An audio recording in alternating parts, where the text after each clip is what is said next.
It is fair to say that both teams have had their share of cloudy moments this season. The Mets and the Phillies have battled on a nightly basis with the smallest of margins for victory. Last night it was the visitors who found the long path to the plate and a way to the series opening win.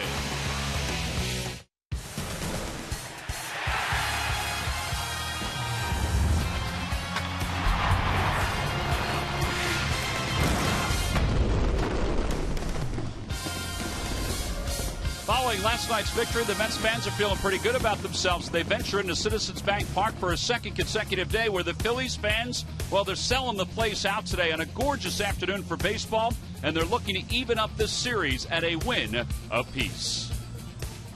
Hi, everybody. I'm Tom McCarthy, along with Chris Wheeler. Last night, the Phillies jumped out to a 3-0 lead, but then the offense, and this has been the case a lot this year, just basically shut it down. They had opportunities, but they just couldn't push any more runs across the plate. And then, of course, Cole Hamels gave back that 3-run lead. 3 runs early, Tom, and that's happened a lot this year where they'll score early in a ball game and then not be able to do anything. Some other things jumping out. Hey, at least they had base runners last night, but still stranded 10 of them. 0 for 9 against the Mets bullpen. The Mets bullpen very hot and effective at this point in the season. 40 games this season scoring 3 runs or less. And Charlie Manuel always sits down with the media after a ball game, and last night you could see the frustration come through. Is the lineup going to be fine? Hey, Howard, if I knew that, I would fix it. Stop thinking about that. Is the rest of the lineup going to be fine? Yeah, the point is, hey, do I know if the rest of the lineup is going to be fine? If I knew that, don't you think I'd do something about it? Does anybody else know that, Howard? Do you know it? Okay. I don't think so. I know you don't know it, matter of fact. Okay. Hey, who does know it? Okay, but the point is there anything left to do if the rest of the lineup... I don't know what I can do, Howard. Okay. If we don't hit and score runs, I don't know what we can do. I don't know what nobody else can do about it, and I know you can't do a thing about it. So, what else you want to know? Well, obviously he's cooled off a lot this morning. He wishes he had handled a little bit differently, but it's over with and it's time to move on. Well, he has to turn the page. So do the Phillies. They have the same lineup except for John Mayberry out in right field today for Delman Young, and they have to deal with a very hot pitcher in Dylan G. Boy, is he ever hot. This is a guy the Phillies have really handled, Tom, throughout the years, and this year especially they've really hit him. In this ballpark, they've had tremendous success against him. Hit 3 home runs off him in a game earlier this year. There's one by Michael Young. Then John Mayberry hits his high fastball down the line, hits it right off the pole, and the Phillies had a big game. Ryan Howard has killed Dylan G throughout the years. That's a long one that he hit off him up at Citi Field in New York. But this guy has really turned the page right now. You see the way he started out really struggling in the month of April. May also not so hot, but here in the month of June, he's one of the hottest pitchers in Major League Baseball. He had a complete game shutout with 1 out in the 9th inning in Atlanta the other night before Freddie Freeman got him for a 2-run walk-off. So they're going to have their hands full with Dylan G today. All right, we'll see what this lineup can do this afternoon. As we said, it's a sellout here at Citizens Bank Park. Jonathan Pettibone getting himself ready, just stretching out in the outfield before he heads into the bullpen. As we said, it's a gorgeous day here. It's probably a gorgeous day down at the beach as well. The Phillies and the New York Mets, the lineups at first pitch when we return. Phillies baseball is brought to you. Test drive one at your Toyota dealer. Toyota, let's go places. By Citizens Bank, where good banking is good citizenship. Isn't it time you experience good banking? By Coca-Cola, the official soft drink of the Phillies. By Xfinity, the official HD triple play provider of your Phils. And by Independence Blue Cross. We are creating a more coordinated healthcare system that is built around you.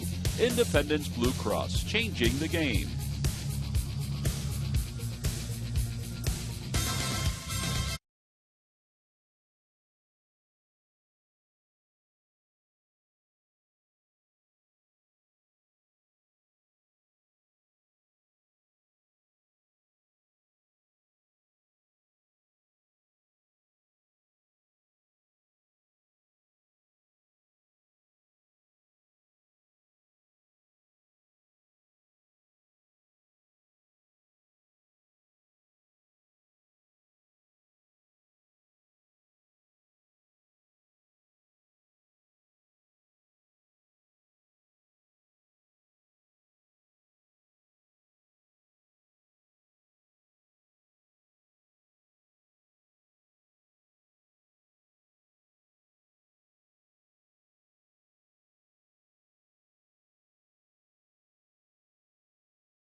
Three-game series between the Phillies and the New York Mets. Jonathan Pettibone is warming up out on the mound for the Phillies.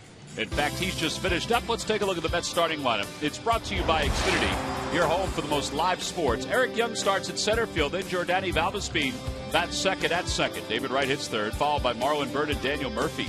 John Buck does the catching. Kirk Neuenhuis is in left field. He'll hit seventh. Omar Quintanilla eighth, and Dylan G on the mound. He'll bat ninth, and they'll face Phillies right-hander Jonathan Pettibone, who's off to a 3-3 start to his big league career. Had a real good game against these guys earlier this year, one of his first starts, but he is winless in his last 6 starts, including getting thumped pretty well at Coors Field over the weekend. Well, Eric Young, who played a big part in last night's victory for the New York Mets, leads it off here at the top of the first.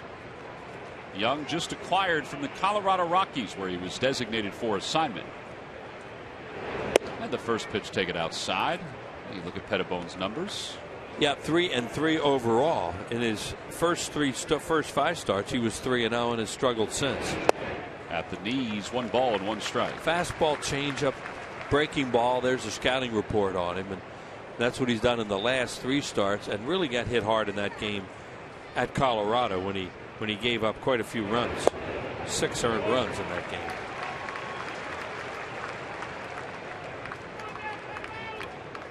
Eric Young overall hitting .243 with a home run and 8 runs batted in. The game he pitched in New York, he pitched in and out of trouble in that game, and did a good job and wound up getting the win. He went 5 innings.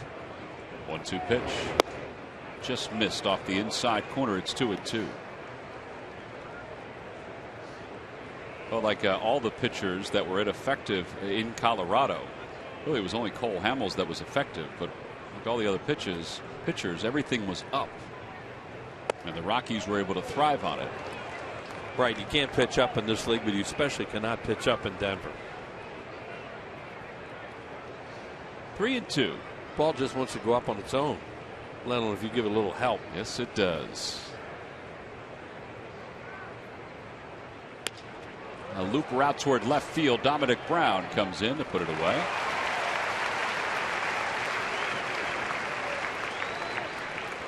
So the leadoff batter's retired. Now Pettibone will face Jordany Valdespin. Well, time now for Nissan Keys to the game. You have to have some patience with G. At least you used to, because he'll pitch backwards a lot. A lot of change-ups, breaking balls, and well, guys have to try and pick up each other in the pen. Another guy goes down. We're going to talk about that a little bit with Murph coming up, but you know that's been a problem throughout this season, using all these young guys out in the bullpen. Well, hopefully Pettibone will pitch deep enough into the game that they won't have to use too many guys out of the bullpen. Valdespin making the start at second base. Because of that, Daniel Murphy's playing first base today for the Mets. Valdespin 207 with 3 home runs and 13 runs batted in. He is 1 for his last 15 over his last 10 games. And as that pitch is low, and it's 2-0.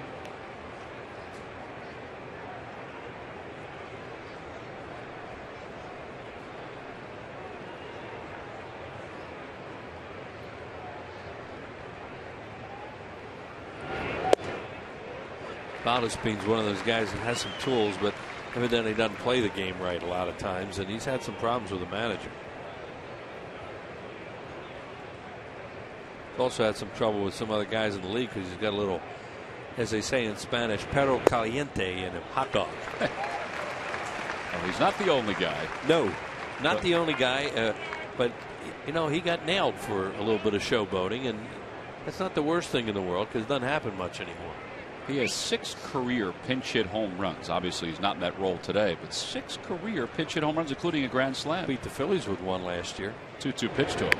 On the hands, a looper back at third, and Michael Young will put it away for the second out. A couple of good pitches from Pettibone to get the first 2 outs. During the 2013 season, Turkey Hill will contribute $100 for each Phillies victory and 5 cents for each carton of Phillies Graham Slab ice cream, sold to support the Phillies youth baseball and softball programs. They have ice cream outside today. It's going to melt pretty quickly. Yeah, it's nice here today. Probably a little better in the shade. David Wright having a good season. 302 with 11 homers and 39 runs batted in. He is 16 for his last 40. And it's 0-1 to him. He went on a little home run kick there in Atlanta, and that took him past the most home runs that he's hit in the road ballpark from this place was 16 here, 18 now in Atlanta.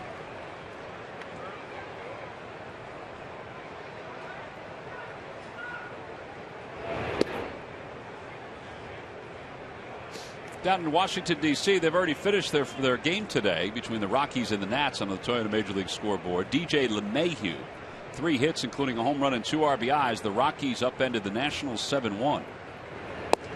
They really jumped Dan Herron early in that game. He's in one weak spot in their rotation right now. The other 4 guys are really good, but right now Herron is struggling. Yeah, the Nationals had won 3 straight. That streak started with the victory here against the Phillies. He and Desmond won the game last night with an opposite field home run. And right, oh boy, that was awfully close. It's 2-2.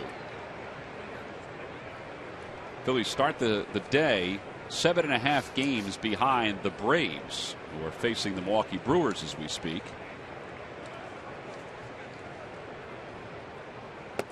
Outside 3-2. Second 3-ball 2-strike count.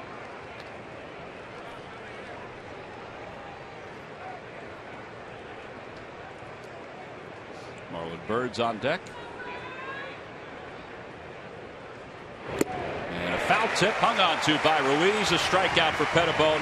He went upstairs against David Wright, and the side is retired in order. First strikeout of the day for Pettibone. It's always a big one when you get the best hitter in the other team's lineup. And that's exactly what he did to finish up the first.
Annuals lineup for today's ball game brought to you by Xfinity, your home for the most live sports.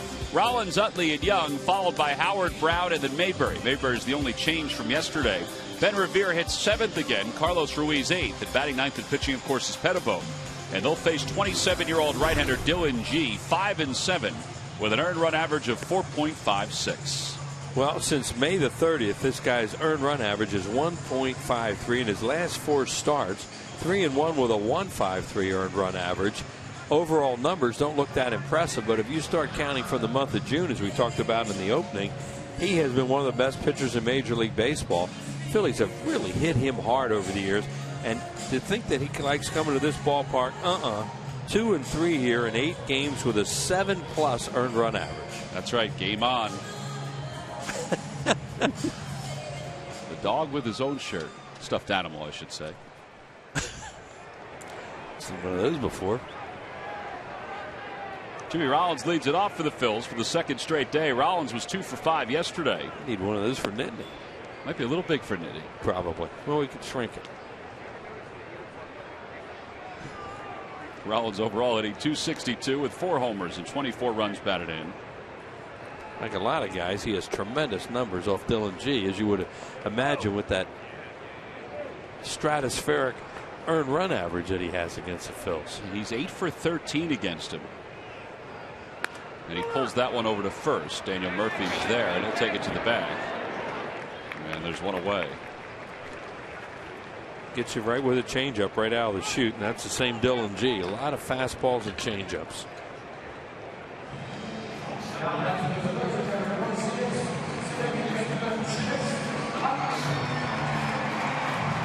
Chase Utley was 0 for 5 in yesterday's ball game.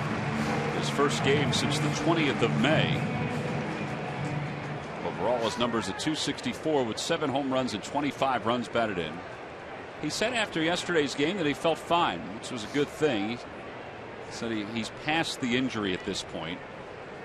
There's no ill effects from it whatsoever, except for the amount of time that he's missed. He hit 2 balls hard last night in the 5 at bats.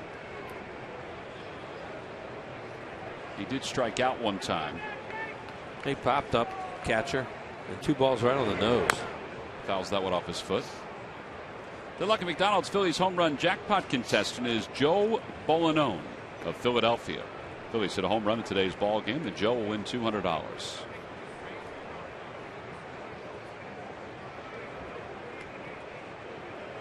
Joe, I may not have pronounced your name correctly. I did the best I could, but we put it up there. Yeah. An easier one than I had. Or a much tougher one than I had. I had a real easy one last night. Feel for you on that one. What a 2 to Utley. There's that fastball, and his fastball, according to our Bloomberg stuff, here is averaging 88.8. So this is a guy that may top off at 90. Maybe. Well, that one was at 89. There you go.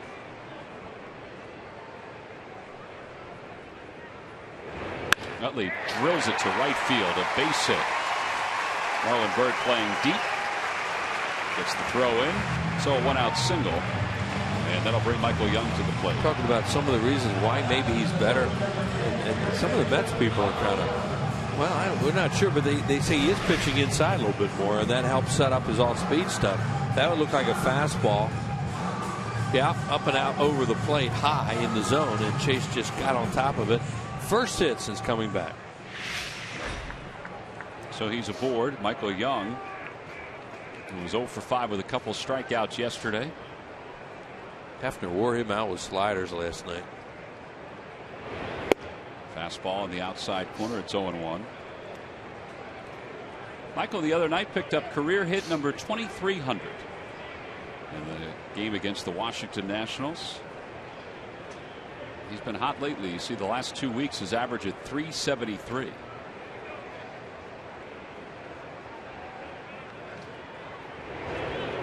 Outside 1-1. It's in that 3-hole because they're trying to break these left-handed hitters up. And this is one of the ways that Charlie decided to do it. Drop Revere down to 7, where Ben was effective last night using his legs. Had another good ball game. Not the ideal lineup, but with all the left-handed hitters, he has to break them up for teams for the bullpens later on. He seems to be okay with having back-to-back lefties, like last night and tonight with Howard and Brown. But he did not want to have 3 straight left-handers. Yeah, and then you have Mayberry breaking up Brown and Revere. Last night it was Young doing it. Delman Young. 1 ball, 2 strikes. Going away from him again. And he pulls it toward the hole. A base hit to left field. Utley stops at second. Phillies have first and second with 1 man down. It's one of those advantages when you get a man on first base. You cheat up the middle, does the defense for a double play, and if you can hook one like that, you got a base hit in the hole.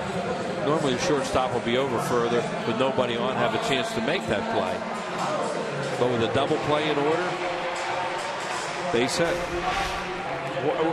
You'll see right here how the ball's going to go right through the hole because the shortstop was playing up the middle for a double play. And now Howard, who's 4 for 12 with 4 home runs against Dylan G, will get a chance to bat in an RBI situation. He had 2 hits last night, 2 extra base hits. And he takes outside. The ball gets away from Buck, and everybody's going to move up. Good base running by the Phillies there, and will probably be a pass ball. It would be the second pass ball of the year for John Buck.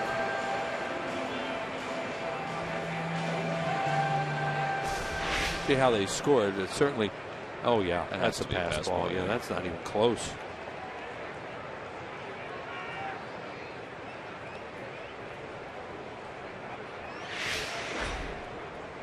get a gimme RBI now. Put it in play. Yeah, the infield is back on the right side. And now Buck is going to go out to talk to Dylan G.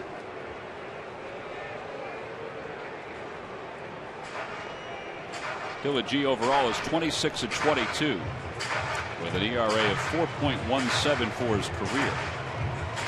Wheels mentioned that there are a couple of guys that had really good numbers against him, including Rollins, Michael Young, and Ryan Howard is one of the others.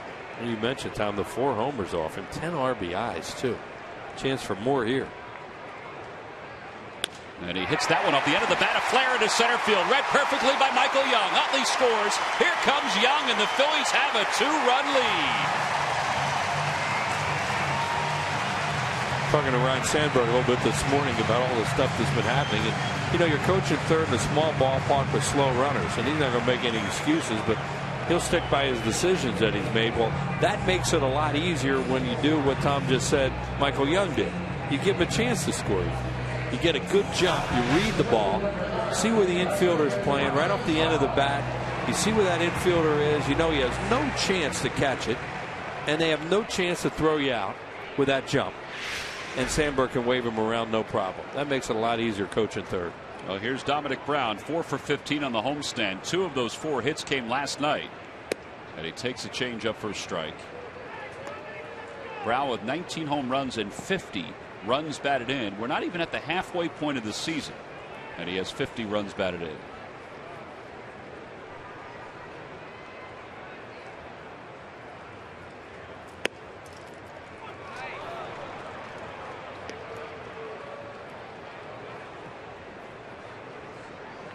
Well, nice way to get started against a guy that hasn't been giving up much.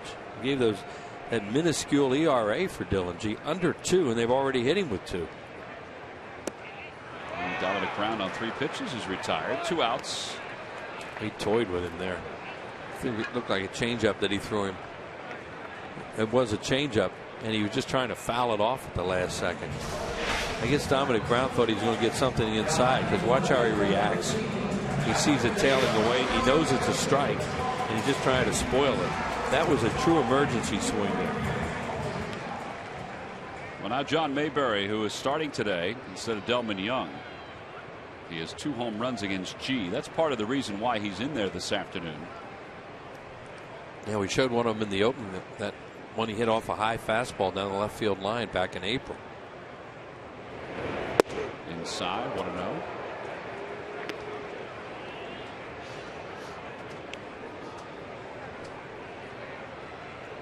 That's G trying to say, I know you've hurt me. Now I'm going to push you back a little bit, and then I'm maybe try my soft stuff away to you.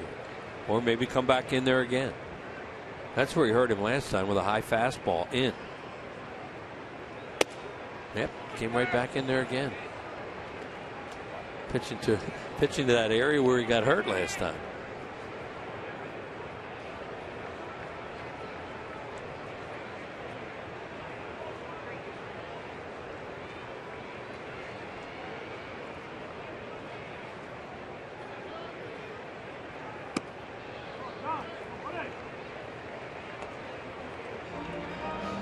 Phillies jumped out to a 3-0 lead last night. They didn't score. They had 3 in the second. After that, they left 8 runners on base. Yep. 10 overall, but 8 after they scored the 3 runs. David Wright made an unbelievable play in the game to save a run, and they wound up losing by a run. And outside, 3-1. And Lagares ran down a ball in center field that was really well hit. That because it was Carlos Ruiz hit, yeah. And it was high. You know, it's a ball he should have caught eventually because he can really run. He got a good jump on it, and there's a chance for more runs. Good spot for Mayberry with Howard at first. Right side, Valdez being the second baseman. A few steps onto the outfield, Grass makes the catch, and the Phillies are retired here in the first. But the big piece with a big swing. Little blooper to center field has given the Phils a 2-0 lead as we go to the second.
against the Atlanta Braves. The first place Atlanta Braves, 2 night games and a day game. Tickets can be purchased by going to Phillies.com. Braves are playing the Brewers as we speak. They're in the 2nd inning of that ball game out in Milwaukee. We begin the 2nd. The Phillies up 2-0. Marlon Byrd will lead it off for the Mets. Bird's had a decent year. 49 hits. 11 of those hits are home runs. His average at 258. See what he's done against the Phillies so far this year. And a line drive base hit into left field. So that's his 3rd hit. He's rounding first, thinking 2, but Dominic Brown got to it quickly. A leadoff single. Daniel Murphy's coming up. Speaking of Murphy, let's check in with our Murphy. Greg Murphy. We're everywhere, T-Mac. Murphys are everywhere. Hey, you mentioned a transaction that the Phillies made today. Mike Adams being placed on the 15-day disabled list with bicep tendonitis, so he will be unavailable for the Phils. In his place, J.C. Ramirez has been brought up from the Lehigh Valley Iron Pigs, and he'll get a chance to pitch out of the bullpen for the Phillies. He's had kind of an up-and-down season at the Lehigh Valley. Get this, he's had 33 innings pitched down there. 13 of those 23 innings, scoreless baseball. But 9 of the other 10, he's allowed 2 runs or more as they get Murphy to ground into a double play. So he has been either hot or cold down in the Lehigh Valley. It'll be interesting to see how he reacts up here, guys. Well, he was acquired in the Cliff Lee trade to Seattle, along with Tyson Gillies and Philippe Almont. A lot of folks thought that he would be a major league starting pitcher when they acquired him from the Seattle Mariners. He's a big kid. Saw him walking around the clubhouse today. I mean, we've seen him a lot in spring training these last few years. Yeah, big fastball, but he never had a whole lot of movement on it. And that's been one of the problems. It throws hard, but it was down the middle. John Buck takes a strike. It's 0-1. Murph, by the way, did you have those people sit behind you because they have the exact same colored shirt you have? That's exactly why. It's light blue shirt day. So I will be surrounded by folks in light blue all day. All right, tell them we're wearing the cream Tommy Bahama tomorrow. They want to do that too. I'll let them know. Hey, give them the whole list for the road trip too, because we're trying to study it right now. It is quite a list. That's unbelievable, Murph. 1 ball, 1 strike to John Buck. 12 home runs, 36 runs batted in. And he fouls it away. It's 1-2. What are the odds with 10 games everybody will get them right? Well, we've studied them. We've put different names to them. I mean, I was even asking you questions this morning to try and see if we had it right. We are bringing a shirt back that we haven't worn in quite some time. It's true. It'll be a little cool in San Diego. 1-2 pitch. Not a bad spot at all. Just missed. That one was at 95 miles an hour. Now, I'm not sure what's going on today with Pettibone's fastball, but that's at least 3 miles an hour quicker than any fastball he's thrown in the big leagues. And that's not the first one of those today. No. It's another good pitch. They appeal, and Adrian Johnson says nope.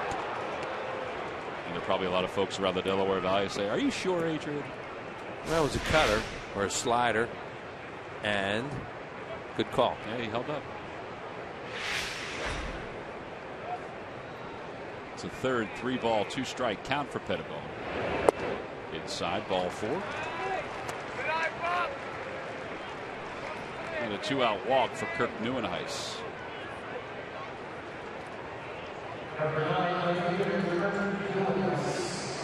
Neuenhuis with 1 home run this year, and he hit it in a walk-off. He got the Mets going with this little hot streak they're on. He did it on Sunday afternoon, a week ago tomorrow. He did it at New York, a 3-run homer, and brought them back from a 3-run deficit to win the 9th inning at home. Marlon Byrd had scored 1 of the runs in that inning, and then Neuenhuis came up with the home run to win it. Takes outside. Another one of the guys has been up and down for them this year. They've really had a rotation in that outfield. Well, now there's a rotation on the right side of the infield too. Yeah, without Duda today. And with Ike Davis being down in the minor leagues, although Davis has hit 4 home runs the last couple of days, so they think he might be back soon. Yeah. Duda's getting an oblique checked out today, so at game time or early before the game he wasn't even here, but he's probably not available, so they don't have a left-handed hitter on the bench. 1-1 pitch out front, off-speed pitch, and it's 1-2. Pretty good changeups he's thrown there to this left-handed hitter. Well, they've tinkered with that too. Rich Doobie has talked about getting him more of a turn to put more behind his fastball, but he's also tinkered with his grip of his changeup too. Well, he keeps saying that this guy has more fastball in him. Outside. They work in those bullpen sessions, try to improve on things, try to help guys with stuff.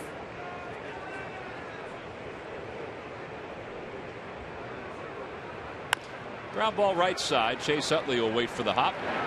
Pettibone allows a couple of base runners. The double play certainly helped here in the second. No runs, 1 hit. And 1 man left on to the bottom of the second. It's the Phillies 2 and the Mets nothing.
Down to the NBA draft. What will the Sixers do with the 11th overall pick, and are they close to choosing a new head coach?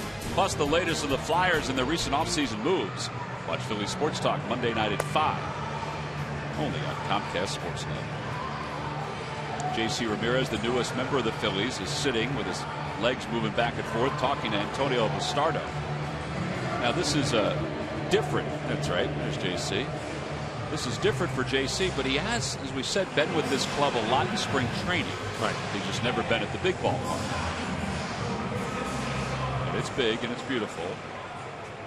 And that bullpen's getting younger and younger. Yeah, not because they necessarily want it to be that way. It's out of necessity.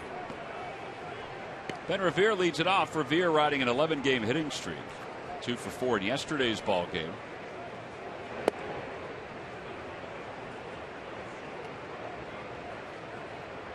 Dylan G allowed 3 hits and 2 runs. 1 run was earned, 1 was unearned in the first because of the pass ball by John Buck.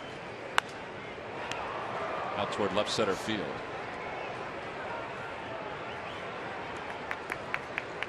And Eric Young takes care of Ben Revere.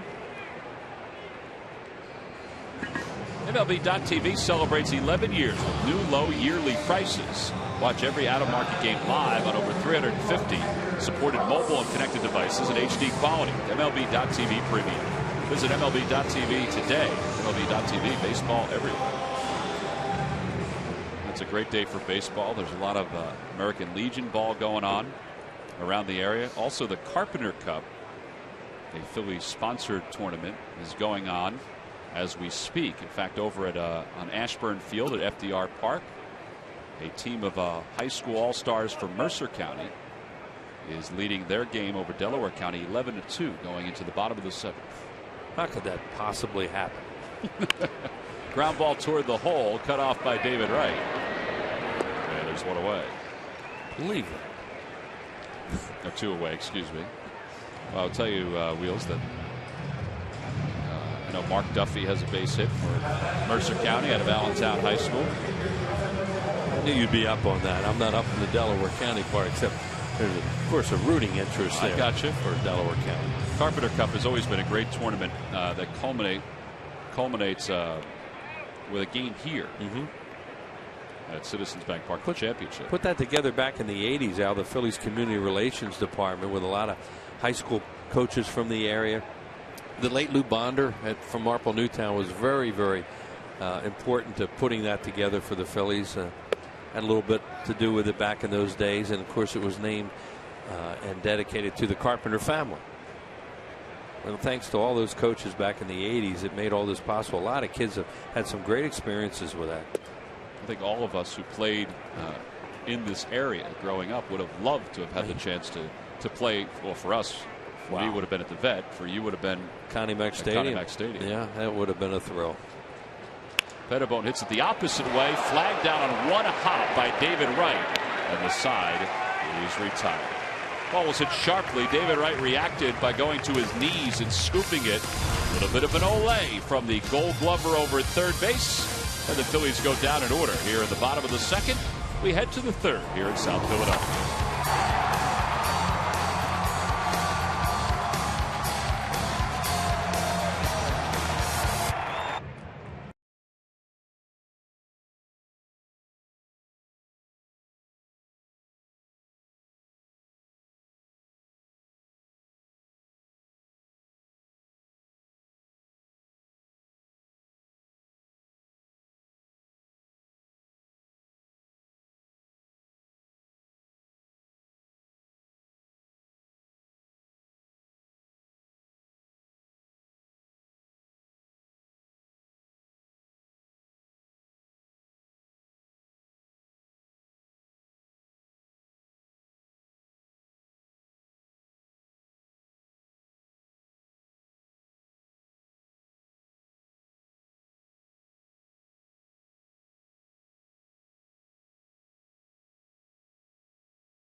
To the fan section for all the information. Please submit your answer on the subject line. Wheels, here's the question. Who are the two Mets in franchise history that have played all 162 games in one season? The answer will be revealed in the 7th inning. We go to the top of the third. And Pettibone, a little extra time, coming back out onto the mound after making the final out. He's just finishing up his warm-up tosses. He's allowed one hit and has walked one. He's had a few 3-ball counts so far. Getting a chance to work with Carlos Ruiz behind the plate. Now, don't forget, tomorrow the Phillies will wrap up the series against the Mets at 1:35. All fans 14 and under will receive the Cliff Lee t-shirt, compliments of IBEW Local 98. You can stop by the ticket office to purchase your tickets, or you can go to Phillies.com right now. Phillies will hit the road afterward. They'll head to San Diego, then Los Angeles, and then finally Pittsburgh. At least it's on the way back. That is true. This trip is geographically perfect. Last trip we kept on going west. Kept going. And this trip will stay west and then head east. And the Phillies will now have concluded their schedule out west by the end of June this year. Amazing. Can you remember the last time something like that happened? No.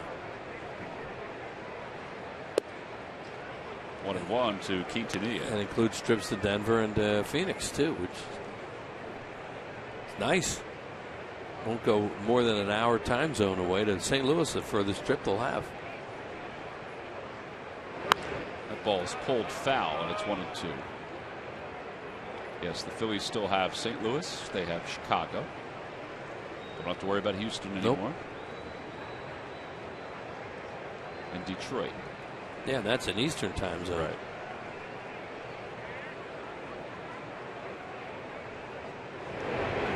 Outside, 2-2. Quintanilla, a .257 hitter, playing shortstop for the injured Ruben Tejada. He got a big hit here last night. 2-out hit.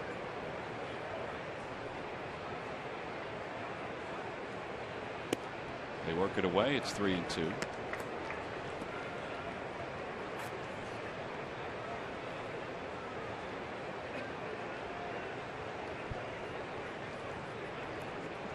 Really, the only issue right now is he's had 4 full counts and a line drive base hit. That would have been an issue. He's line a big drive base hit right through the middle. He's a big, tall guy, and he ducked out of the way, lost his balance, and they'll get all over him later if he could have a good day out here, because that was a little awkward. Safety first. Quintanilla goes out and gets his fastball away. It's right at his head, and then when he turns, he catches the downslope a little bit and heads on down. And with nobody out, Dylan G will be up there to sacrifice. Although G is a 130 hitter. 3 sacks on the year. And he takes strike 1. I think they don't have a catcher on base. A lot of times the 8-hole hitchers, 8-hole in a lineup is for the catcher, so they can be tough to bunt over. In this case, they have an infielder who runs decent.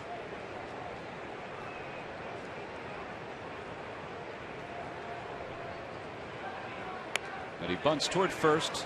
And Ryan Howard will just tag him out. Sacrifice is successful. 3 unassisted. And now to the top of the order for Eric Young. For years, StubHub has been the place to find great Phillies tickets. And this season, you can get more with your tickets thanks to StubHub Fan Rewards. So get to StubHub and grab your seats today.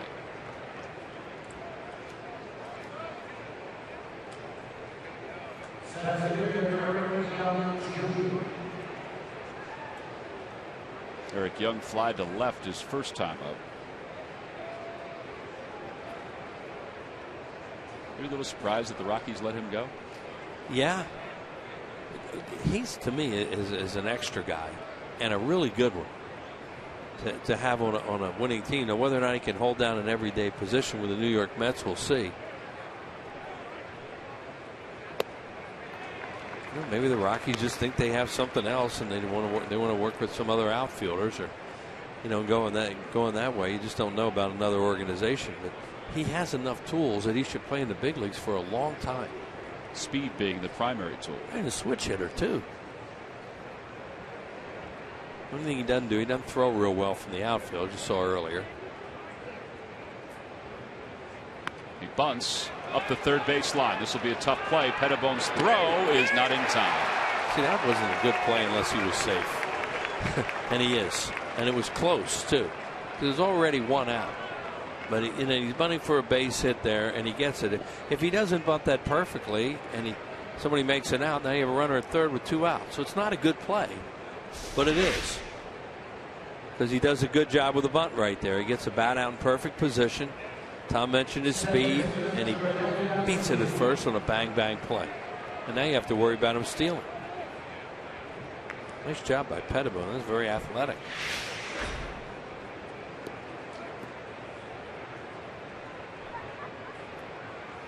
Eric Young has stolen 8 bases this year. Here's Valdespeed. He popped out to third his first time up. So he's pinch up the middle for a double play. Bring Michael Young in at third.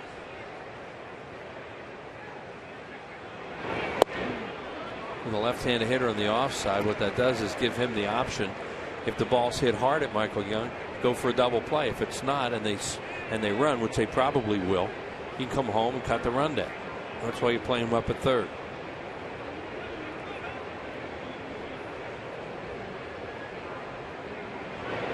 Ground ball right side. Utley charges. He flips to second. That's all they'll get. A run scores. But it's a 2-1 ball game. So an RBI for Valdespeed. Well, he got the ground ball. It was just hit too softly.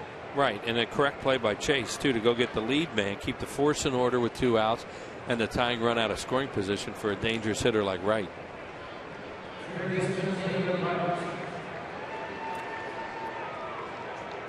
Pettibone got Wright swinging his last time up.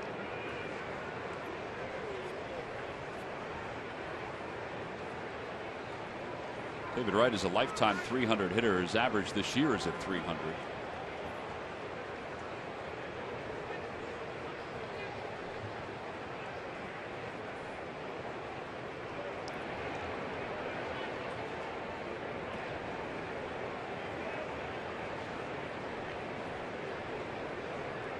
How many runs he saves with his glove, too.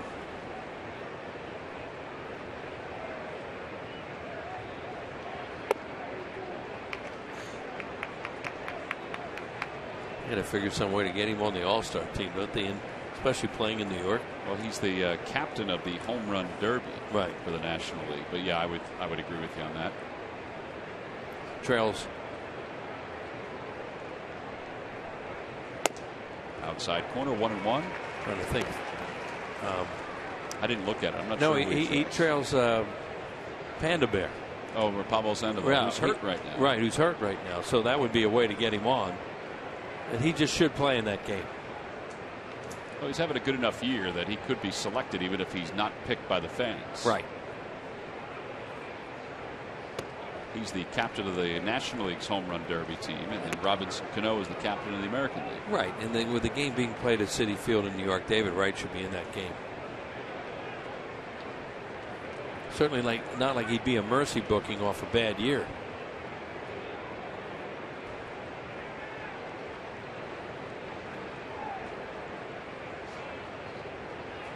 Ground ball to third. Michael Young flips to second in time to get Valdespin. Side is retired. The Mets do get a run back, though, on a ground out by Valdespin. Top of the order due up for the Phillies when we return to the bottom of third.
Quality Plus Ford stores. Go further. Buy Xfinity, the official HD triple play provider of your Phillies. And buy Chevrolet. Visit your local dealer at ChevyDealer.com. Well, the place is looking spectacular here this afternoon. The Mets and the Phillies. Expect a sellout here. Yeah, expect a sellout here this afternoon, too. Sure looks like one. There are seats still available for tomorrow's game, but it's going to be another nice crowd. John Lannon on the mound for the Phillies against Matt Harvey for the New York Mets.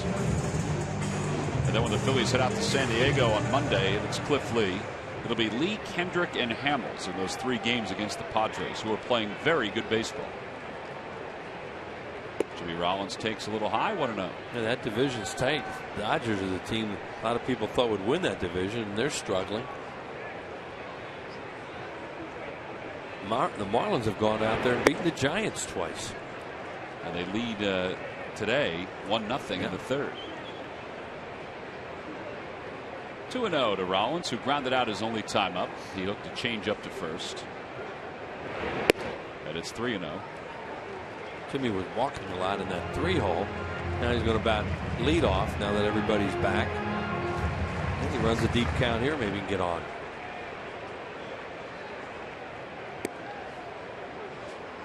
Rollins is the number 3 hitter, hit just .234.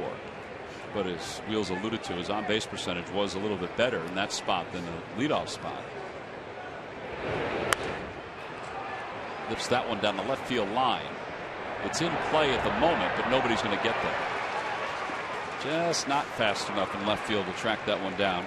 They may have been playing him toward the alleyway in left center a little bit. Neuenhuis. Yeah, and it wasn't one of those towering pop-ups either that gives guys a real good chance to get under it either.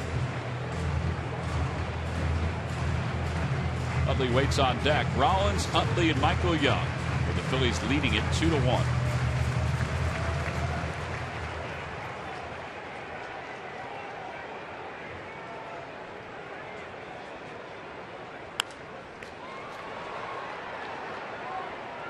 Monday night on Phillies Clubhouse, we'll catch up with Jimmy Rollins at his Harlem Nights charity event, which I heard was a great success. Kevin Franzen shares how his late brother's battle with cancer inspired him to get back to the big leagues. Plus an interview with Phillies first-round pick J.P. Crawford. Phillies Clubhouse Monday at 6:30 right here in Comcast Sportsnet as Rollins is struck out. Second strikeout for G, who's now retired 6 in a row. Game's moving along pretty fast, so welcome back. Congratulations to you and Meg on Patrick's graduation. I appreciate it. It's a very nice event last night at the War Memorial in Trenton, New Jersey. Good to have you back. There you go. There's the big night. I was standing in a hole. That's why he's taller than I am. Sure you were.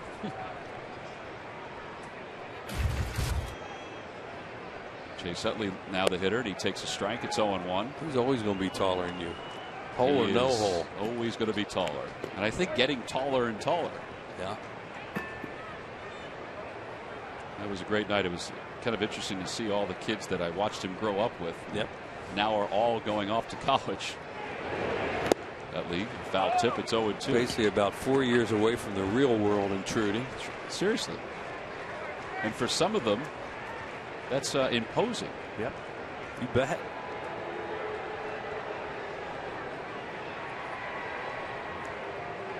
Utley singled and scored his first time up. And out in front of a changeup. Back-to-back strikeouts for G. Oh, yeah, that was a really good changeup he threw there. They started out, Jimmy got himself out chasing the high 3-2. And now Dylan G, that's his bread and butter. If he can get ahead and throw his changeup, he'll pitch backwards with it a lot too. When it's down, great arm speed.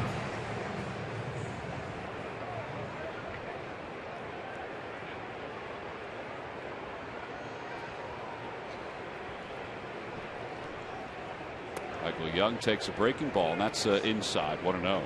Young singled his first time up. He and Utley both moved up on a pass ball, and then both scored on the base hit by Ryan Howard. 2 games Phillies have taken leads, 3-0 and 2-0. Couldn't hold on last night. Real early in this one, still with the lead. I think that's the concerning thing. I mean, everybody knows the offense is concerning, but the fact that they scored 3 in the second yesterday and then left 8 on after that. Now, since scoring in the first, they've left just 1 on, because Dylan G has now retired 8 consecutive hitters. So the offense is done for the third. We go to the fourth, and Jonathan Pettibone stretching himself out to go back to work.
Of the week, and the pitcher of the week comes from the Clearwater Threshers, Hobie Milner, 1-0 with an earned run average of 0.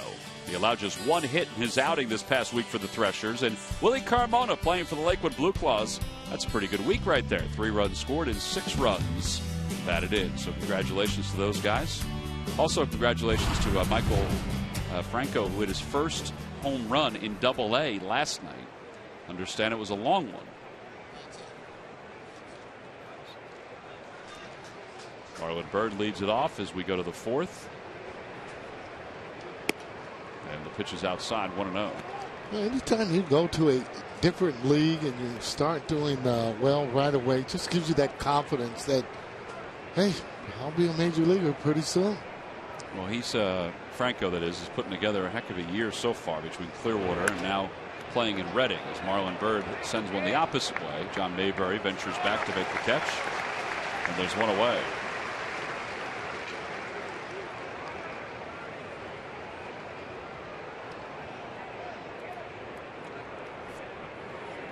Daniel Murphy grounded it to a double play, a 5-4-3 double play. His first time up.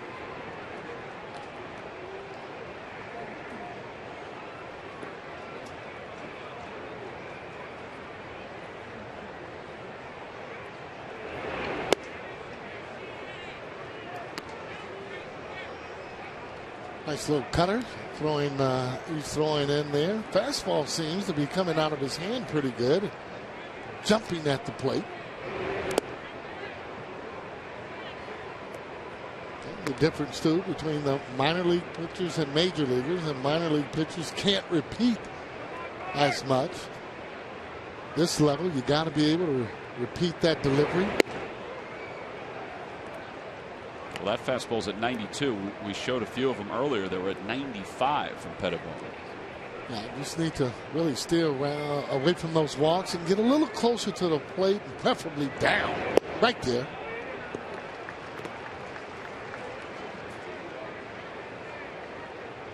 Well, at 6 feet 6 inches, Pettibone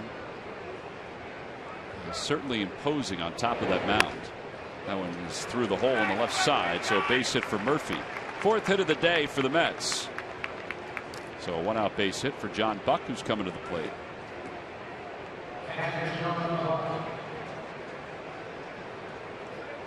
Oh, we just saw the Washington Nationals on this homestand. Well, they're coming back pretty quickly. Monday, July 8th is the start of a 4-game series. All 4 games are at 7:05. Thursday after the ball game, Xfinity Fireworks Show. What are your tickets for all 4 games at Phillies.com? There's Terry Collins, the manager of the New York Mets,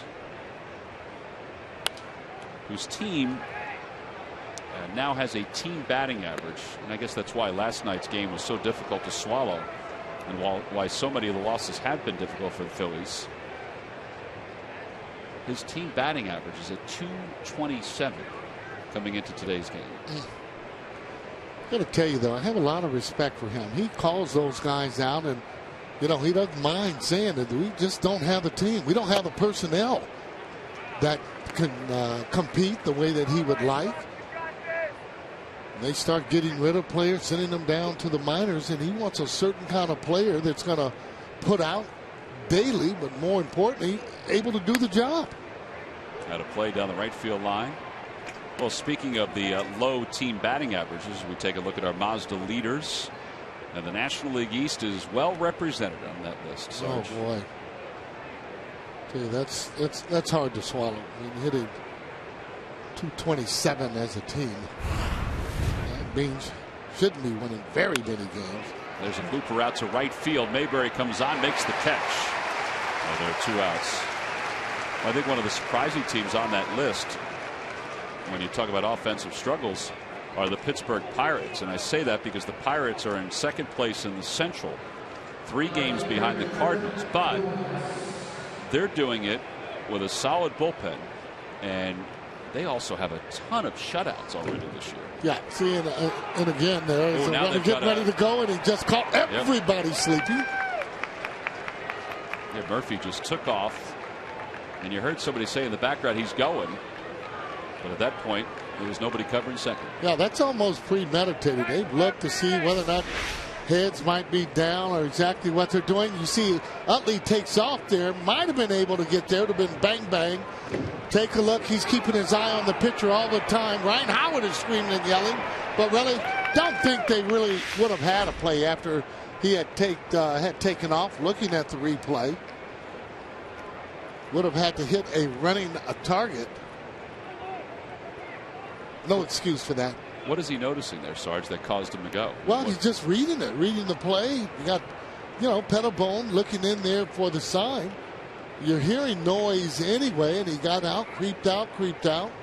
No one close to the bag, so it was a foot race.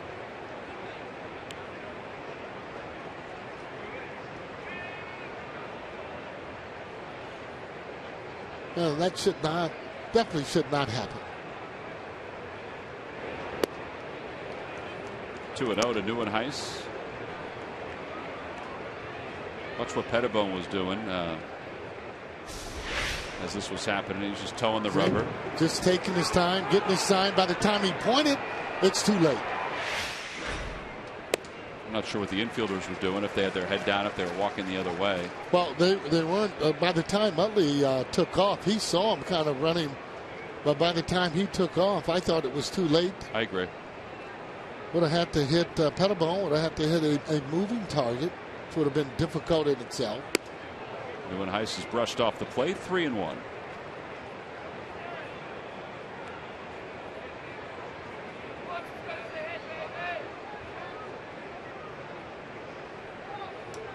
You got to have some kind of, you have to have, I think, a little above average speed in order for that to happen. Well, more so, you can't be scared, because that's a situation you're out there in no man's land if you end up being caught.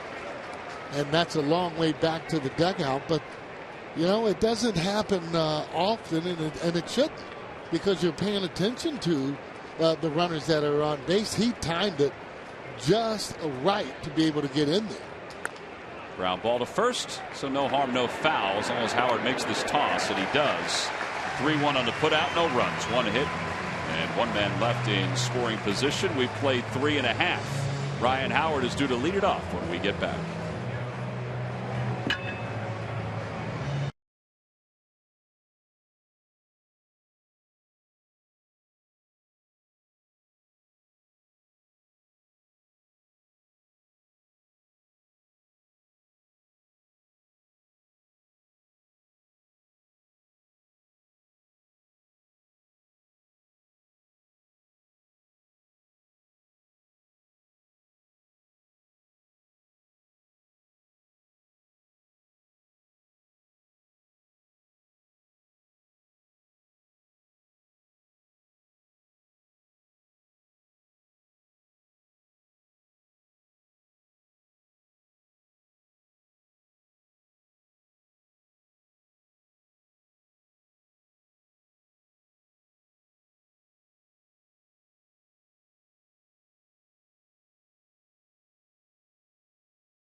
You can't go wrong when you buy right.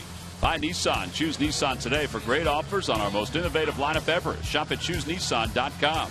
And by Citizens Bank, where good banking is good citizenship. Isn't it time you experience good banking? Bottom of the 4th, Phillies up 2-1. They'll have Ryan Howard, Dominic Brown, and John Mayberry to lead it off on what has been a gorgeous day in the Delaware Valley. Hope everybody's enjoying themselves today. I'll tell you, the traffic coming over the Walt Whitman today. Yeah. I mean, it's summertime. The traffic going the other way toward the AC Expressway. Oh, boy. Holy cow. Folks down in Ocean City and Sea Isle City, Wildwood, Avalon, all those places, it's going to be packed today. Beautiful day for it. Ryan Howard takes inside. It's 1-0. Howard's driven in 2 this afternoon. Starting to pick up those RBIs. And a few more doubles he has now. They've been able to do the job. That one's out toward left field. Going back is Neuenhuis. Warning track to the wall. Gone! Solo home run for Ryan Howard. It's his 5th against Dylan G. And it's a 3-1 ball game.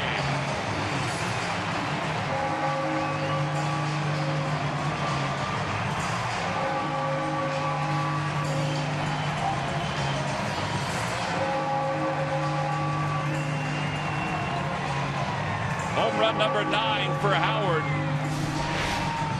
Well, let's take a look at the swing, analyze it as he goes the other way this time. That's more like it as he hits that ball. And look at how his eyes are down, hitting against that front foot. But more importantly, his eyes, his balance. Terrific there. About time you start hitting that ball and hitting it hard. Look at those RBIs I was talking about. That's what it's all about. He now has 40 overall, including the 3 today, and he's made a winner of Joe Bolanone of Philadelphia. He's just won $200 thanks to Ryan Howard and the McDonald's home run jackpot. Since moving off the plate, it's really done wonders. He's not really worried about, I guess, that ball inside, more or less looking for it out over the plate. Charlie's a happy person when he sees the big piece driving in all the runs here so far today. Well, it just makes the lineup look so much better when he's able to do it. When he's hitting, again, there's other guys that can get hot, but when this guy's hitting, he's proved it. A lot of guys have to hit. He can carry this club. Dominic Brown rips one down the right field line. It's a fair ball, 1 hop off the wall. And Brown will get to second. 11th double of the year for Dominic.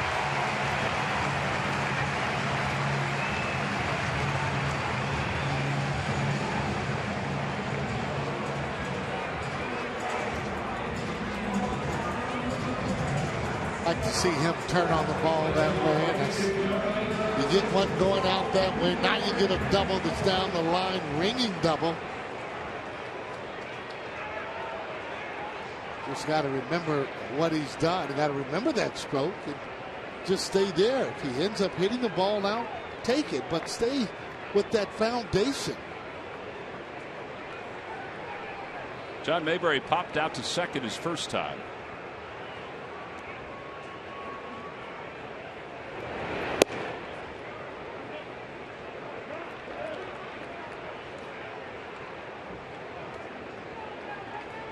Get the opportunity to play again. Pretty good pitch if you're trying to go the other way. He's not at his best when he gets on his heels, when he's taking that shoulder right back toward the pitcher. Any hitter makes it easier for you. He pulled that one as shortstop. Quintanilla flips it to first. And Ben Revere's coming up with Dominic Brown at second. Oh, with Ryan Howard's home run, and for every home run hit this year, 1 tree will be planted by the Pennsylvania Horticultural Society as part of Home Runs for Trees, a partnership between the Phillies, PHS, and Aramark. Home Runs for Trees is part of Plant 1 Million, a project to restore the region's tree coverage. For more information, visit phillies.com/red goes green. Revere fly to center his only time up. He's 0 for 1.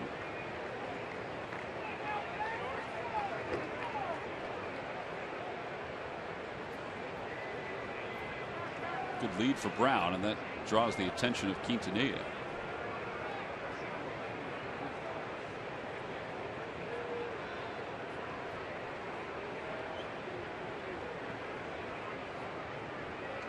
If he is bunting for a base hit, you want to make sure it's right close to the line. Out to right field. It's a little floater. Bird on the run. He's not going to get there. Brown's around third, heading for home. And he'll score standing. And the Phillies lead it 4-1. It's a 12-game hitting streak for Ben Revere. Well, that's the way to do it. Game a drive in, a run, 2 with it.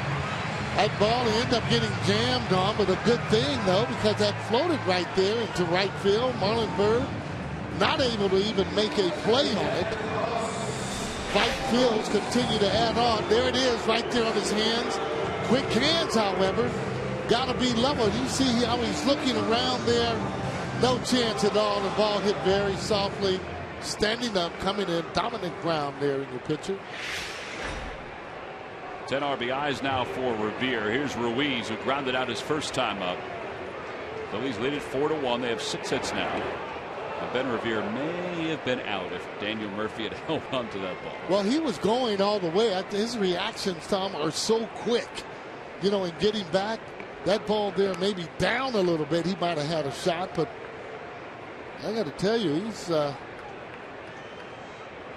to jump, and he looks like he's, Wills would say, a little bit runnerish.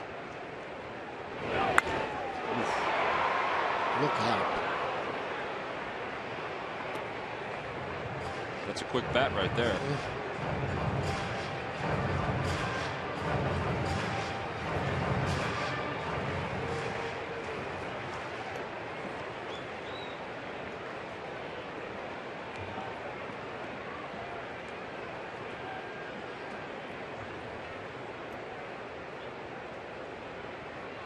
There goes Revere. The pitch is swung on and missed. The throw to second, not in time. Goes into center field. Revere didn't realize it right away. That's his 18th stolen base.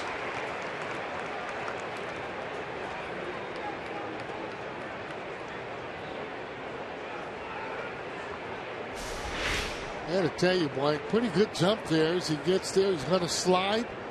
Just wasn't able to pick up the ball quick enough as he slaps his hand and says, wow, maybe I could have gotten there, but he did right. If you can't locate the ball right away by the time the fielder gets it, best to stay on the bag. Carlos pulls it toward shortstop.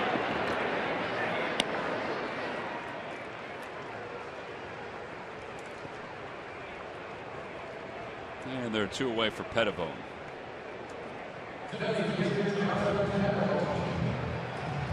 was awfully close to allowing Revere to go to third, where it was. Oh. Altogether a different situation with that infield being in. Same ball that's hit more or less would probably be a base hit and an RBI.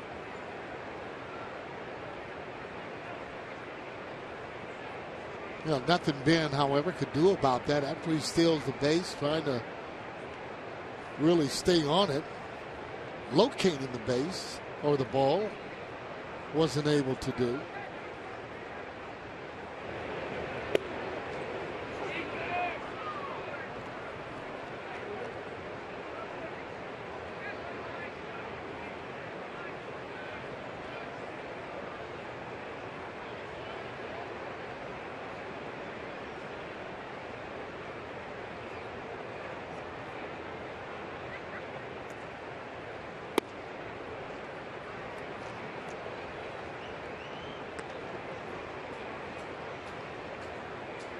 A lot of times you're not swinging the bat well and facing a pitcher that you've had good success. You really welcome that opportunity. Just gets you better. Boy, it just makes you feel that much better. And, walking to the plate, you have a chance as you hit him in the past.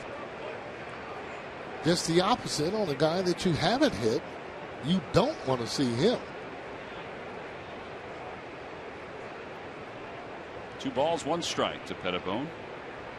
Pettibone dribbles it up the right side. G will take it right to the bag. His side is retired. The Phillies do get 2. The first one on a home run the opposite way by Ryan Howard. It's his 9th of the year. I think he knew once it left the bat it had a chance to get out of the yard. And then Ben Revere's base hit made it 4-1 as we go to the 5th.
player in the break room. Whether it's a candy bar to satisfy your sweet tooth or a healthy snack to keep you in playing shape, W.B. Mason has all the bases covered. Who but W.B. Mason? Phillies lead it 4-1 as we go to the top of the fifth. Jonathan Pettibone made the last out at the end of the bottom of the fourth. Still warming up onto the mound. Ryan Howard, I'm not sure if the knee is feeling better or if moving off the plate has helped that much. But he is swinging the bat a whole lot better. Yeah. In my mind, there may be a time where he needs to move closer to the plate, but for his psyche, it seems like being a half inch to an inch away from the plate is. That's a good point. Is okay. Well, he's made an adjustment, and he doesn't feel comfortable when he's close on the plate. I thought it would make it easier for him, but he seems to be a little bit more disciplined when he is back of the plate there. He's moved away, and that ball there normally would be on the inside part of the plate. Now that ball is just almost right down the middle there for him, and he feels comfortable. And that's what it's all about, is a hitter feeling comfortable in the batter's box to get the best ability out of it. All right, so now Pettibone has been staked to a 3-run lead. He had a 2-0 lead and now a 4-1 lead. He'll face Quintanilla, the pitcher's spot, and then the top of the order. Quintanilla singled and scored the only run for the Mets. That was back in the third.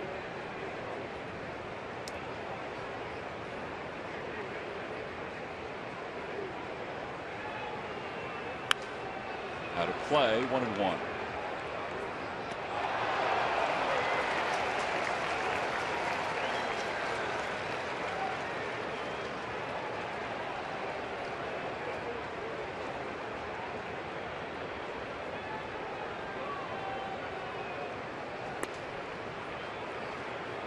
Michael Young over at third base takes care of Quintanilla.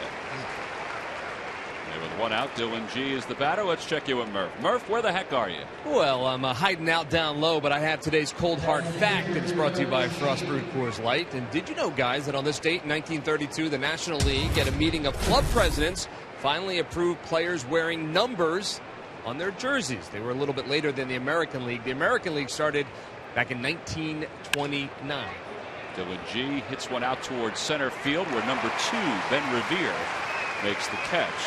I wonder what year, Murph, I don't know if you know this, what year they decided to allow the players to choose their numbers. Because wasn't it at the beginning that they wore whatever spot in the order they were, that's the number they wore? Yeah, I'm pretty sure that's the way they did it early on. That's when you see the retired numbers for the New York Yankees. A lot of those low numbers are retired because the 1s and the 2s and the 3s were all taken back then. But I don't know the year that they started to choose their own number. Sarge, did you get to choose your own number when you got started in the 70s? I sure did. I had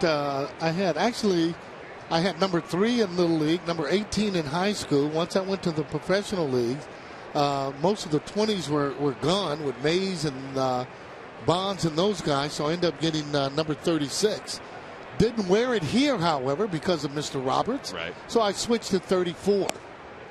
But every chance I could get to wear 36, I would wear that. See, I think 34 is a number that fits your style more than 36. Well, 36 is a pitcher's number. I made it into a hitter's That's number. You did. That's right. That's exactly right. I think Roy's taken that back to a pitcher's number at this point. He has. Well, you see a lot of pitchers, too, though. Boy, I tell you what, Holiday and I, we've been selling a lot of those 34. You guys sure have. Let me tell you. But that number 36, once you get a number, you usually kind of just, you stay right with it. Is what I did, and I won the Rookie of the Year with it, so no reason for me to change. All right, now if you're Pettibone, 44. You get your first big league assignment, 44. That's a great number. Yeah, that is a nice number. I think that's a hitter's number, too, to be quite frank. Well, that is true. Ground ball to second base. And Chase Utley throws out Ryan Howard. 1, 2, 3 go the Mets. Sarge, that's what they call what? Shut down inning. Yes, they do. We go to the bottom of the fifth. The Phillies lead it 4-1.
The stars aligned for the 2013 Major League Baseball All-Star Game as the best of the American League take on the National League's top players.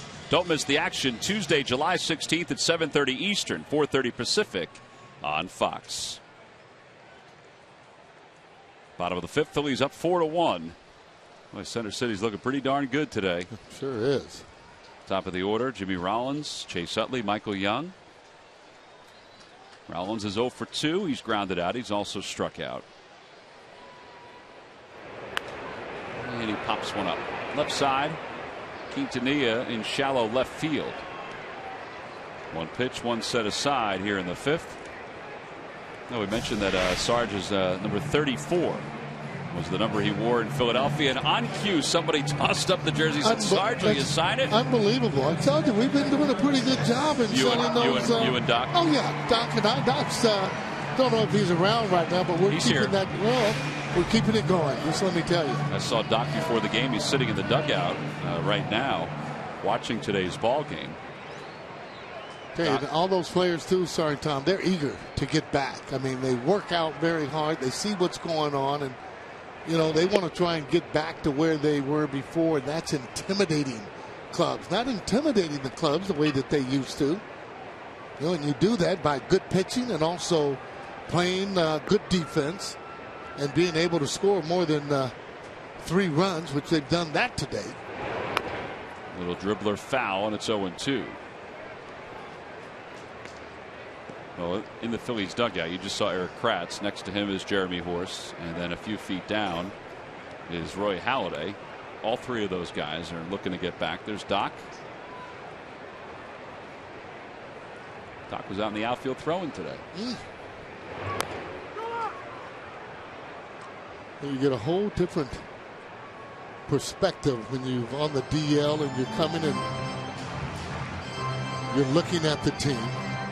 You know, and even though you're there and you're really kind of a part of it, it's almost like, you know, you're not a part of it. I mean, guys will say, hey, how you doing, this or that, but there's the work to do. Train's still moving on. Just because one player isn't there, you still got to try and do the things you can to be able to win. And when you're sitting there, you can see other things there in the game and then wondering, is this the way we've been playing? So hopefully once those guys are able to come back, they can pick it up and things will start to be a little bit better for them. Eric Kratz told me today that he feels outstanding. Coming into his own as a hitter, feeling a lot better too. 1-2 pitch coming to Utley. And a foul tip, and Utley's down on strikes for the second time. That was a pretty good changeup. Sure was. 4 strikeouts for G.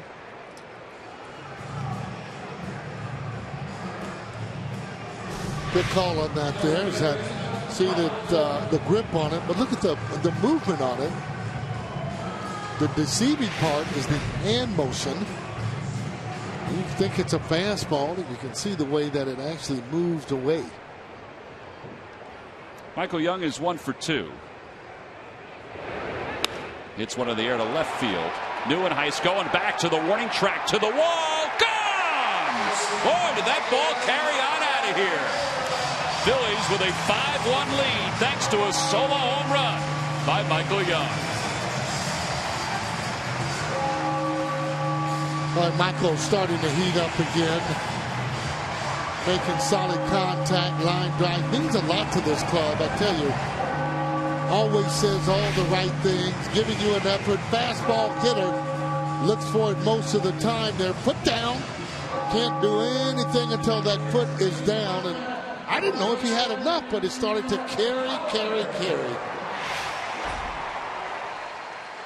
4th home run of the year for Michael Young. 18th RBI. And he has scored 2 in this game. Oh, and I tell you what I like about that, Steve Henderson. Very steady. Oh, look at that. Oh, boy. We're going back to back. Michael Young and Ryan Howard. And the Phillies now lead it 6-1. His second home run of the day, and how about 4 RBIs? I got to tell you, that's just an emotional swing. That's a familiar ride there as he comes in to home plate. Solid contact. Driving the ball out near the AT sign. Little salute at home plate as he's coming in. All smile. take a look at it. Off the plate again, that ball up and in. Did that little Superman little pose as he hits that ball out of the ballpark. It's going to make him feel good. You let him get hot. See how this National League East starts to wind up. Last multi-home run game for Howard, August of 2011. Now Dominic Brown. And Brown grounds one to second. And the side is retired, but in the blink of an eye, the Phillies have gone yard twice here in the fifth inning. Those two guys walking to the dugout just pummeled two baseballs from Dylan G. The first one was Michael Young. Young, his fourth home run of the year. Weren't sure if he got enough of this one, but it carried right on out of here. G knew it. And this one, this is a no doubt about it home run by Ryan Howard, his second of the day.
Game changer of the week is delivering for the Phillies from different slots in the lineup. No one smiles bigger than Ben, and no one is happier than his manager when the Phillies' speedy center fielder is making things happen. Revere batted over 300 in May, and it continues to rise during the month of June. On the base paths, Ben is beginning to make his mark and is among the National League leaders in snatching bases. He's leading your Phillies, and it's brought to you by Independence Blue Cross, changing the game. Well, those two guys certainly changed the game for the Phillies. Ryan Howard did it early on with a two-run single, then in the fourth, and then another home run in the fifth. Michael Young and Ryan Howard went back-to-back. And at the bottom of the fifth, the Phillies lead it 6-1 as we go to the sixth. Now it's time to throw some strikes if you're Jonathan Pettibone. Yeah, don't want to start walking any of the batters. Make them hit to get on. Try and keep that ball down if you can. Well, you can see the electricity when the ball starts to fly out in this ballpark. A lot of the fans, I mean, obviously get really happy about that. Greg Burke throwing in the pen for the Mets.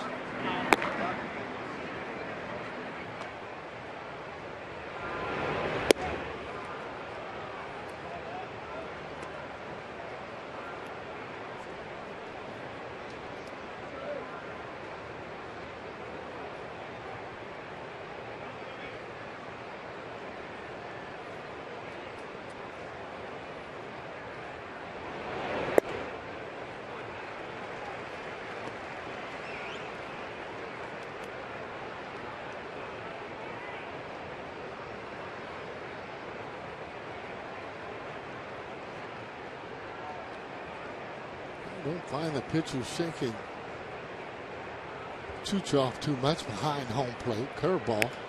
On the hands, out towards short. Rollins is there, and a little snow cone on a warm day here in South Philadelphia. One away.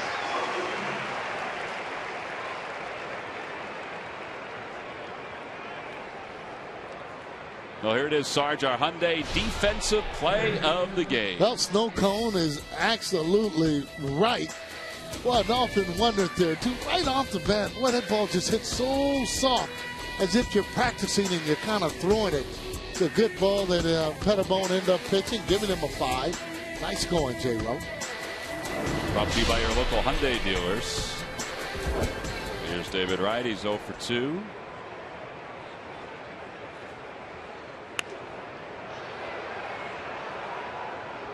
Nice catch. Wow.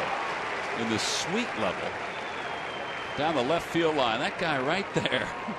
That was a heck of a catch. Oh, yeah. Getting high fives, too. I mean, you would think the ball would have hurt his hand. But he's going around getting those high fives. He kind of snatched that one right out of the air, too, by the way. 2 hands using that one. Oh, one-handed. Yeah, one hand. Yes.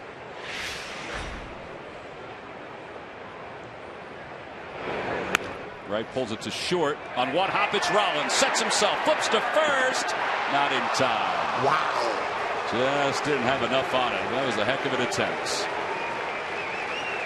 Tell you, we've said it and said it again that for whatever reason, there's a lot of times when you're not hitting, that defense seems to go away. Not here. That's as good a play as you're going to see. And I'm telling you, because David Wright running there all the way, once he's digging as hard as he can. Now look how far back he is and still able to get something on it. Just not able to stretch out there as far. Still a heck of a play. Marlon Byrd is 1 for 2. He's singled. He's also fly to right.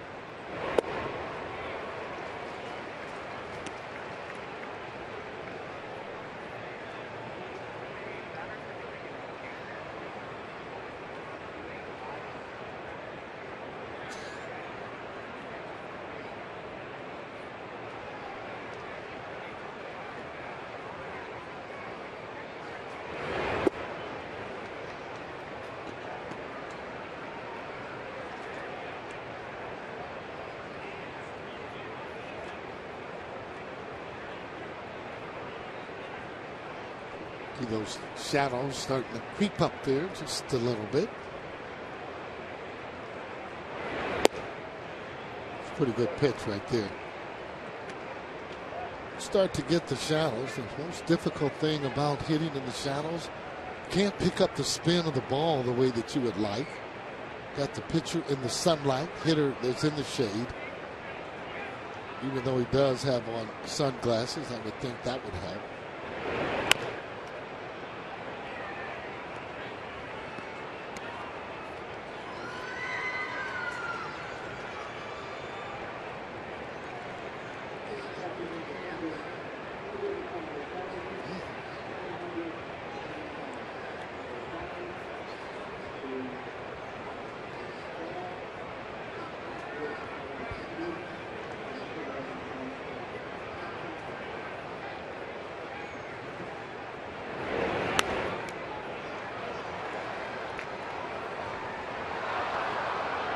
Remains 2 balls and 2 strikes to Marlon Byrd. 85 pitches now for Pettibone.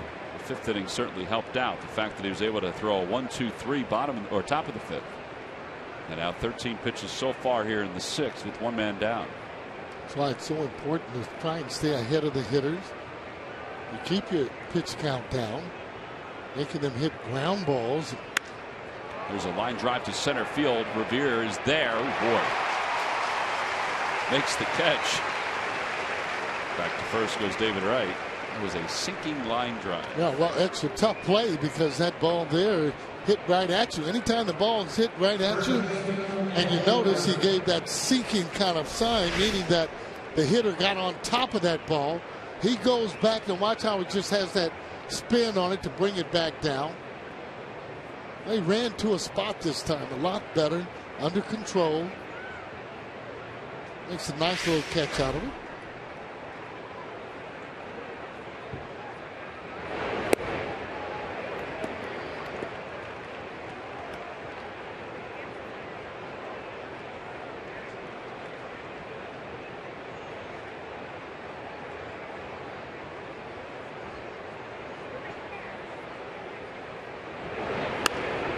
Out of play. And it's 0-2 to Daniel Murphy. Murphy's hit it to a double play. He singled his last time.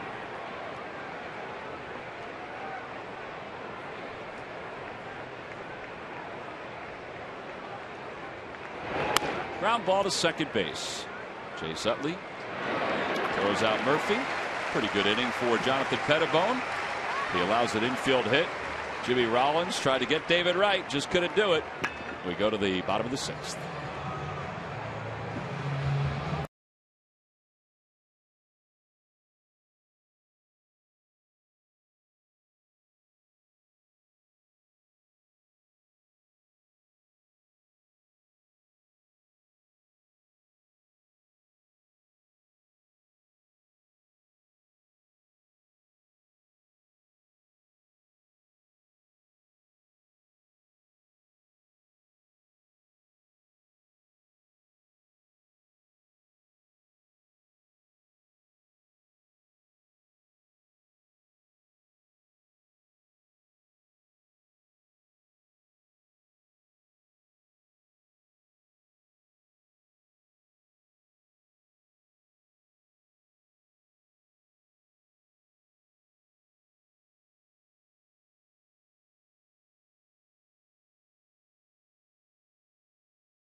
Jefferson University Hospitals. Call 1-800-JEFF now for an appointment. By McDonald's. I'm loving it. And by Toyota. See where Toyota takes you. Test drive one at your Toyota dealer. Toyota, let's go places. In between innings, Carlos Ruiz and Jonathan Pettibone discussing what has been a fantastic 6 innings for Pettibone. He's only allowed 1 run on 5 base hits. He may be done for the day, although, his pitch count is still manageable where he can come out and pitch the 7th. I only say that just because of the reaction between Pettibone and Carlos Ruiz. Nobody's up in the Phillies bullpen, but we do go into the New York Mets bullpen. Yeah. I think he should maybe be able to go out there 6-1 right now. I agree. See if he can go out there and get even more confidence. As the more innings he goes out there and he puts up zeros, and it's a great point. The more he feels he'll be able to belong. Well, as we go to the bottom of the 6th, Burke takes over for G. Mets picked up Burke this past off season. You really got to locate that arm. He drops down on you, and you got to stay in there.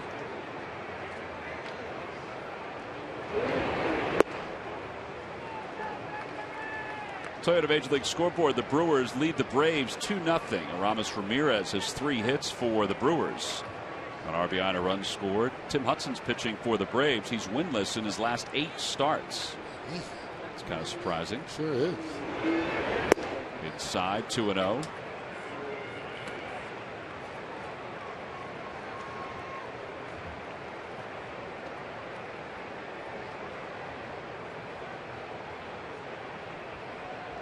Mayberry's hitless in 2 at-bats. He's going to go outside with this fastball. See his balance. He's got to have better. He's got to have better balance. He's taking the pitch almost like he's running from the plate.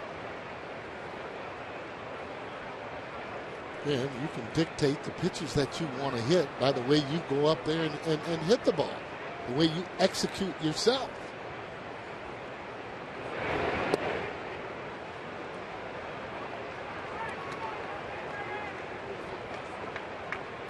Mets brought Greg Burke back up from the minor leagues when Jonathan Neese went on the disabled list.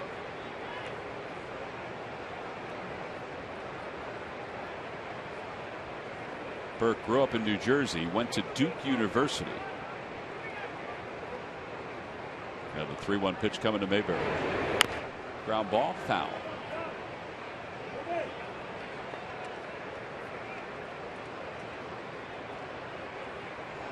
Well, he worked himself into a good hitting count, 3-1. Just got on top of that. Anytime the pitchers, they drop down, they'll have that movement, which the ball is more a two-seamer, which means that it's going to come back toward you, even if it's on the outside part of the plate.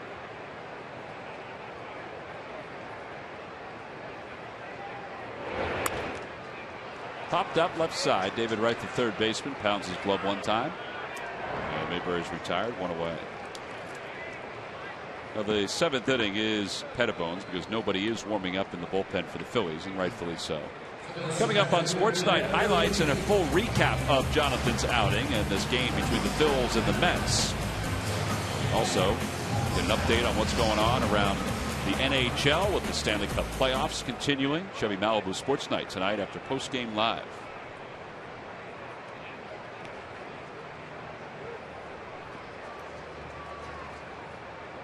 Oh, great crowd.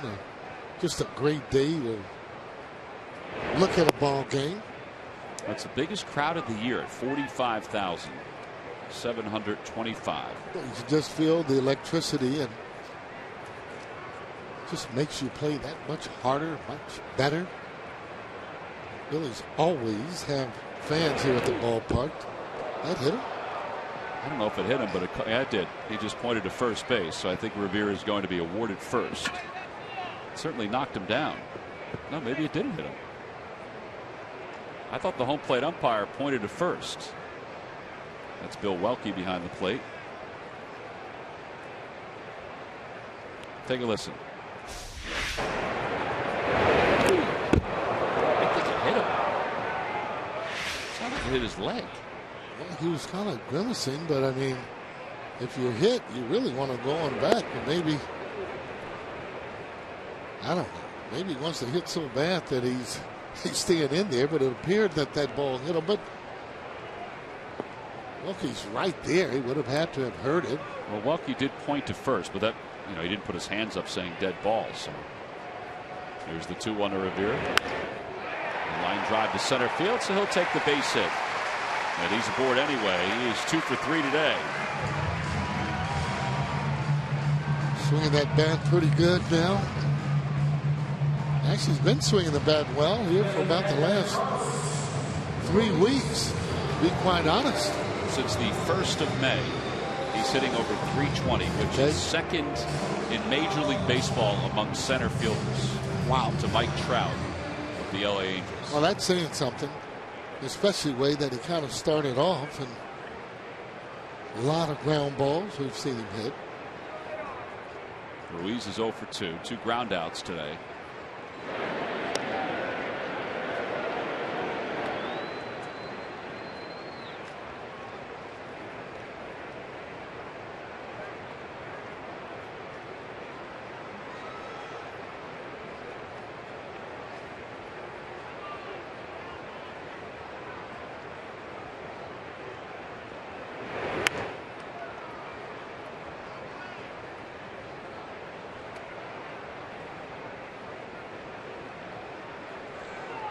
We've seen him throw one pitch here so far, which has been that a two-seam fastball. I think he'd break that slider out sooner or later.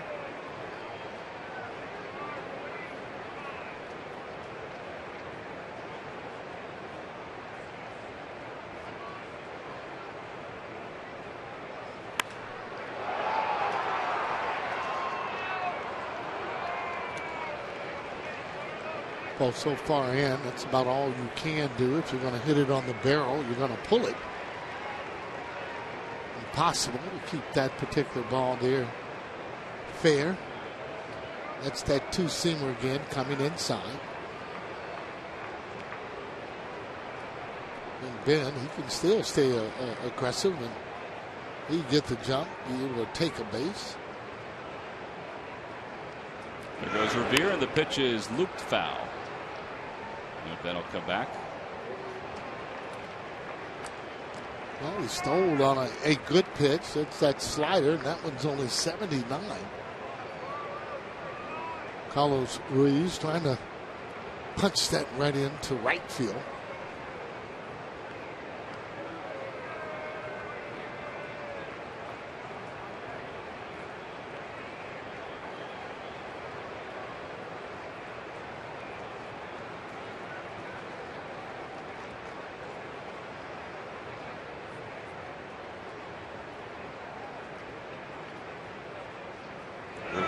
goes again. The pitch is taken outside. The throw to second, not in time. Second stolen base of the day for Ben Revere. That's 19 stolen bases for Revere. He's really getting aggressive. Well, he has been, though. And the only thing that was keeping him from stealing bases, he just wasn't getting on. Hard to steal first base. Take a look, though, and he's starting to get out, getting better jumps. But more importantly, getting a better lead. You get that good lead, you don't have to be able to guess and get the best jump just because of the speed that Ben has.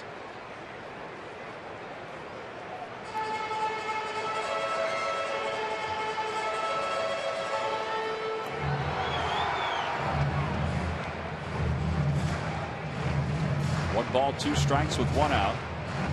After the meeting on the mound, Ruiz will dig in. Revere leads off second.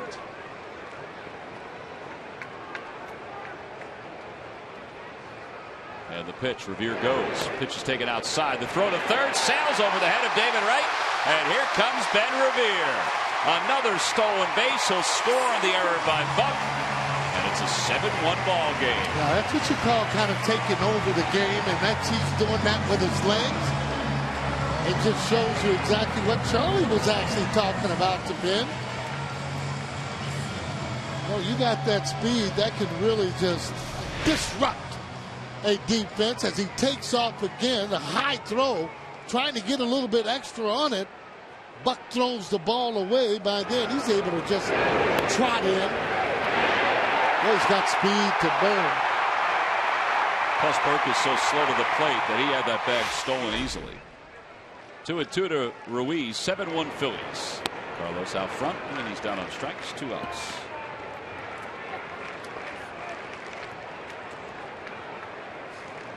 Three stolen bases by Revere, ties his career high.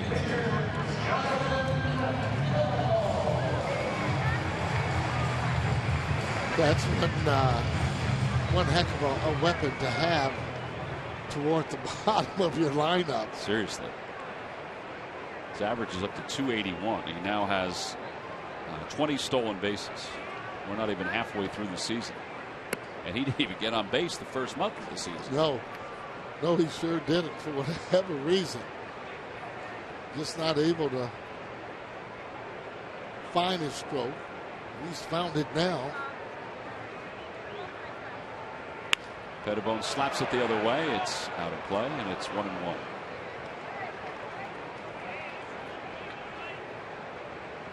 Pettibone is grounded out to third on a nice play by David Wright, and also hit a little tapper to the right of the mound that Dylan G took care of. G went the first 5, allowed 8 hits and 6 runs, 5 of which were earned. And he allowed 3 home runs. Tapper off the plate. That's a fair ball. Pettibone is going to be retired very easily. 2-3 on the putout. They're into the game here in Philadelphia. Oh, no, you got to run the ball a little bit harder than that. I understand he is a pitcher, and that's fine, but you don't have to you got to give a little bit better effort, even though he's on the mound. He is a pitcher.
Well, it's time now for your local Honda dealers game summary. Yeah, that's 7 up there for the Phillies. That's hard to believe. 7 runs right now. They've been pounding it. They just hit Dylan G in this ballpark. Ryan Howard especially has really hit him hard over the years. And he's 3 for 3 with a couple of home runs today and 4 runs batted in. And you see what happened with G. His numbers just continue to rise. He came in with an over 10 earned run average at Citizens Bank Park after being one of the hottest hitters, hottest pitchers in the league. Now all of a sudden, Rich Doobie and Scott Sheridan's coming out to see Pettibone. Well, Pettibone didn't run up the first base line in that little tapper out in front of the plate, which the fans did boo. And it looked like he grabbed his back once he went through the first base bag. Here we go. Yeah, he looks like he's grimacing as he goes up the line. Now he's taking his batting gloves off. Now right there. Right there is where he puts his hand on his back. So they're going to take him out of the ball game. Wow. As well as he was pitching today. What a shame to do it hitting, no less. So now he's getting a round of applause from the fans. So they probably feel a little bit bad about booing him now, maybe. This was Pettibone going into the dugout after the at bat. He's trying to stretch his back out. Yeah, he obviously did something on that swing. You know, he was twisting a little bit out on the mound a couple innings ago, but I just thought it was part of his normal routine. So we've got an AT&T call to the bullpen. Michael Stutz is going to come in. He has as much time as he needs to get loose here in the 7th.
Pitching change because Jonathan Pettibone apparently went down with an injury. Let's take a look at our Coors Light freeze cam. This is one of the plays earlier. Jimmy Rollins venturing backpedaling, and he just plucks it out of the air. A little bit of a snow cone. He hangs on, as athletic as he is. Our Coors Light freeze cam brought to you by Frostproof Coors Light. Michael Stutz warming up out on the mound. As we said, he'll get as much time as he needs to get through today's ball game, or to get through this warm-up session, because he hadn't picked up the ball because Pettibone had done such a great job. Pettibone did not allow any extra base hits today. He allowed 5 hits overall and 1 run. It was back in the 3rd. It's one of the better games.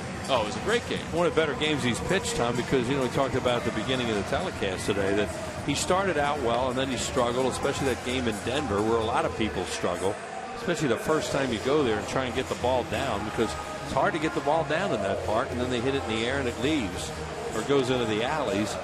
And Jonathan was really good here today, so fingers crossed that just a cramp or something like that, and unfortunately does it while he's hitting.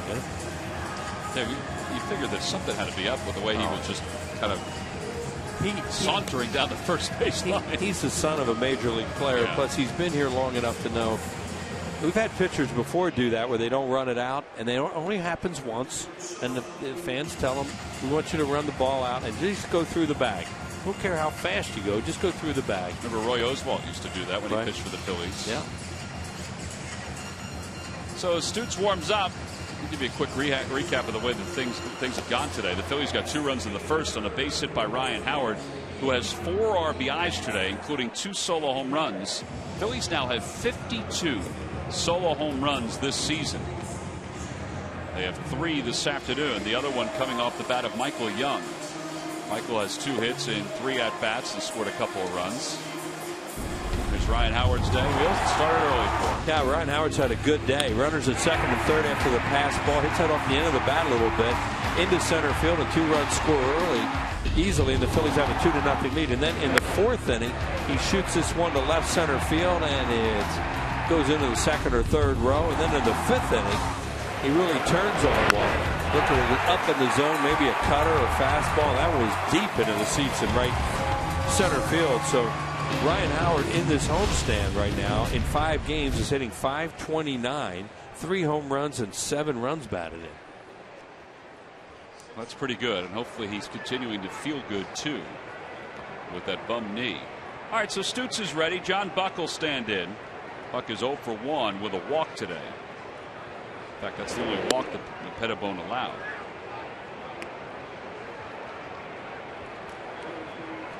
Well, Pettibone was showing no signs of not pitching 7 or 8 innings today the way he was going with this lead.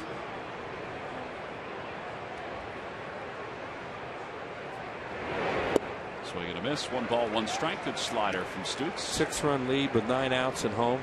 Your bullpen has to do it for you. We talked about that as one of the keys of the game today. These guys have to start picking each other up. They're young, and they're going to get their experience in the major leagues.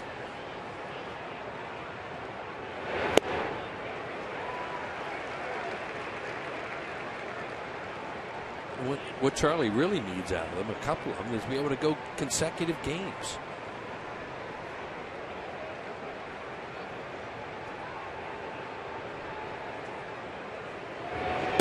Check swing. Did he go? No, this is Adrian Johnson, and it's 2-2.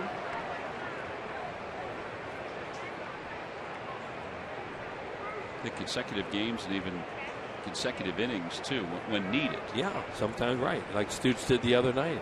Really helped out in the game.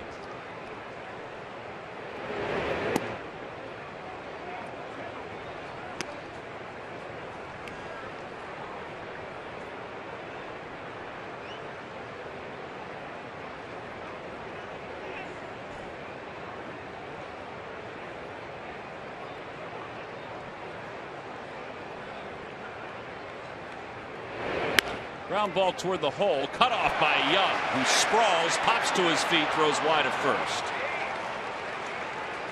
Yeah, he hurt it a little bit. He didn't have to with Buck running, and he knows that now.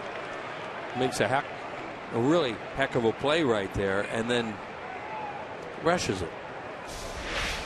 See what Michael does. He goes to his left. That thing's by him. Now he pops up. He has a lot of time to throw that thing to the bag. It's not like that's a fast runner. And that was just a little bit of a lack of concentration there on the throw. Yeah, so they do give him an error. Sometimes when scorers are scoring that, it's 2 separate plays. The first play was wonderful, but he still had time to make the throw over to first, so that was wide of the bag.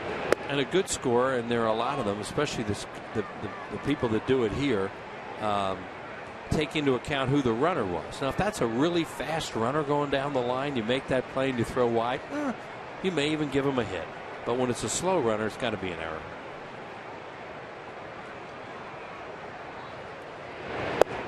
Strike, and it's 1-1. Today's scorer is Jay Dunn. Mike Marconi does a lot of the scoring, and Joe Bellina, who hasn't been here this year. Joe's mom, Virginia, passed away last weekend. I want to send best wishes out to Joe and his family. Yeah. Jay's a longtime baseball writer in this area, does a good job of the scoring. So does Mike, of course. 1-1 pitch. Swing and miss. 1-2. You go to other places and they don't factor all that stuff in sometimes.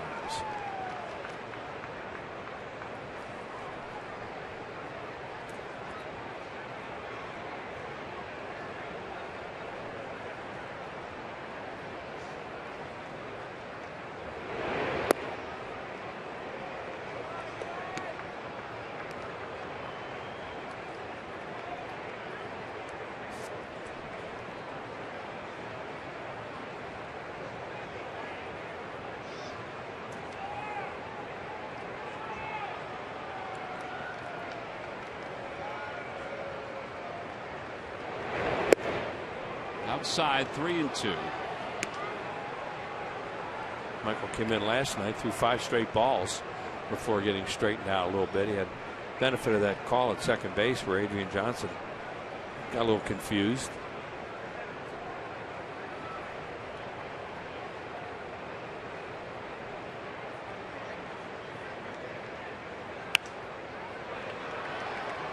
But this is one of those cases of a guy going back to back, which is so important, pitching consecutive games and still having enough to get people out. They look like they're going to be able to stay away from their bullpen until a little deeper into the game today, but whatever happened with Jonathan Pettibone blew that up.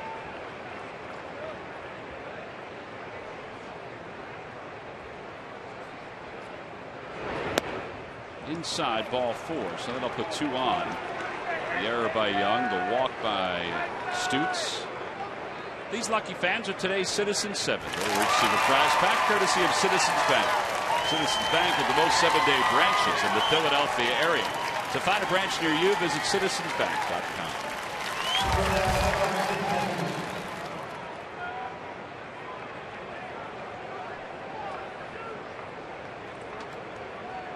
Here's Omar Quintanilla. Josh Satin is out on deck for the Mets. He's going to play first base tomorrow for them. But he's one of the bats off the bench.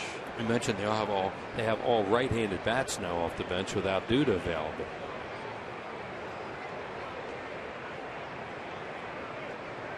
Quintanilla is 1 for 2. And he hits it foul up to the left and out of play. Toyota Major League Scoreboard, the Marlins and the Giants are tied at 1. Gregor Blanco has an RBI, 2 hits overall for San Francisco. Rockies have defeated the Nationals, and the Brewers are leading the Braves in the 7th.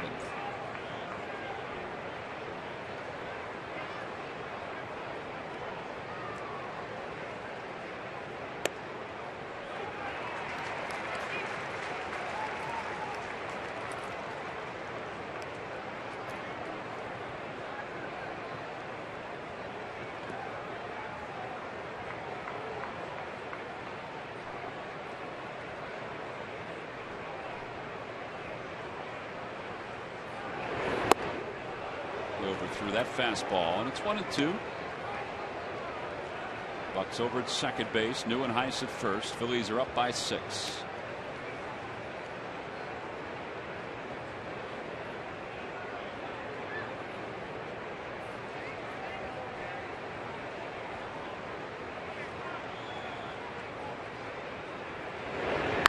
And a line drive base hit to right field. That'll get a run home. Bucks going to score. And with the runners on first and third, it's a 7-2 ball game. Error walk. Here they come.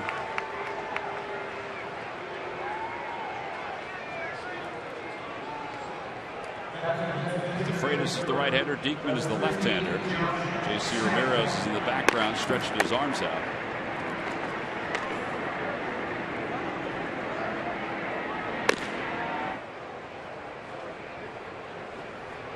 So that's an unearned run that is scored for the Mets. Here's Josh Satin. Satin 3 for 8 in his 6 games so far in the big leagues this year.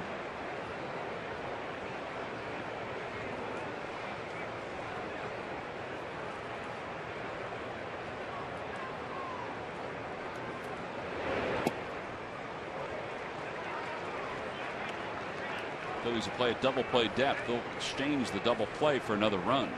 Gladly. Something to stop this momentum the Mets are starting to build up.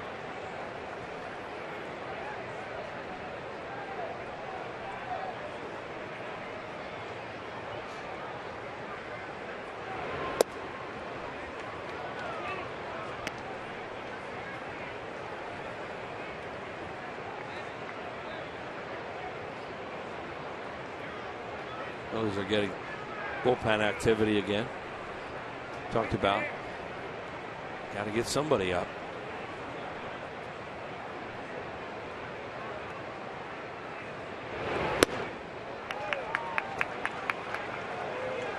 Really wild with his fastball. 20 pitches so far, 10 and 10. Phillies have 7 relievers on their roster who began the year down at Lehigh Valley. Rich Doobie knows that every year the bullpen will go through changes from time to time. It's been a lot. Swing and a miss. It's 2-2. The only 2 pitchers on the Phillies roster that were here from the beginning are Bastardo and Papelbon. Sam just missed a hanging slider there.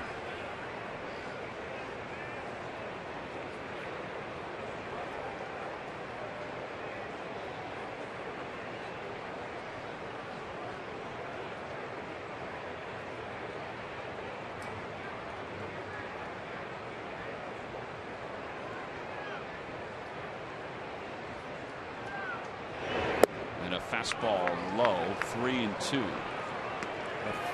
3-2 counts in this inning. Eric Young's on deck.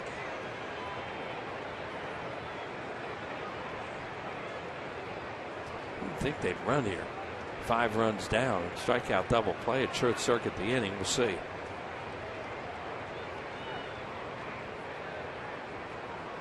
Quintanilla doesn't go. Pitch is fouled away.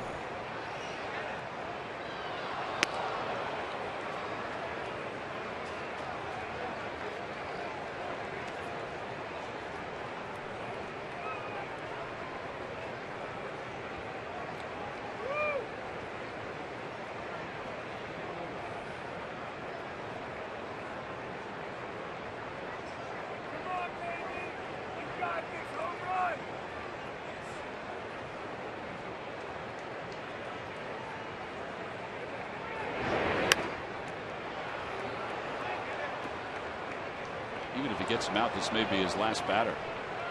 Yeah, that's a lot of pitches with that, and not having recorded an out to this point. Freitas, he was in the game last night. Diekman was in the game last night.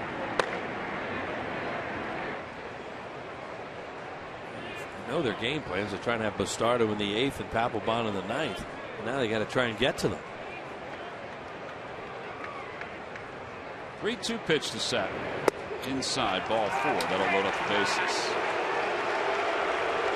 Wow. And here comes Charlie Manuel. That's going to be it for Michael Stutz. Stutz came on for Pettibone, who started the inning by warming up, and then Rich Doobie and Scott Sheridan, Phillies athletic trainer, came out to check him out. It looked like he was bothered by something in his lower back, and then Stutz allowed a run after the inning began with an error. Walked a couple, allowed a base hit. He's out. We've got a pitching change here at Citizens Bank Park. Bases loaded. Phillies up by 5.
Allowed an unearned run, and now the bases are loaded. He'll give way to Justin DeFreitas.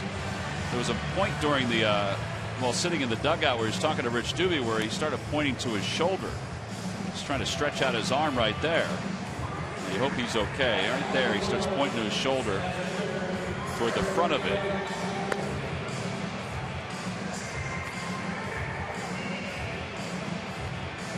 Rich Doobie just turned and looked at Sean Ficasny, who's one of the Phillies' athletic trainers, as Stutz continued the conversation. Now he'll give way to Justin DeFreitas.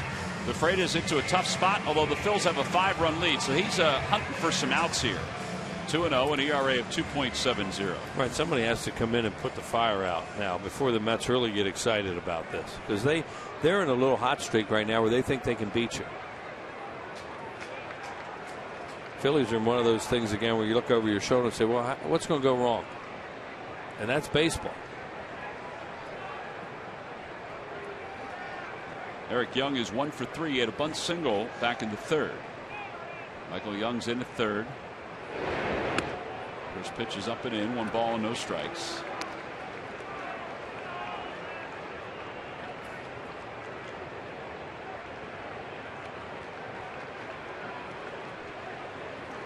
Neuenhuis at third. Quintanilla is at second. Sattin's at first. And a fly ball to left field. Dominic Brown going back. It's over his head and a 1-hop off the wall. 2 runs will score. Sattin stops at third. A 2-run double. And just like that, the lead is down to 3.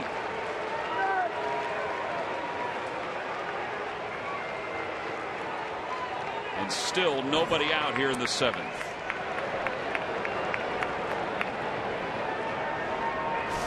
Playing him shallow in left field the way you should, because you don't expect him to hit it over your head, especially batting left-handed, and he does.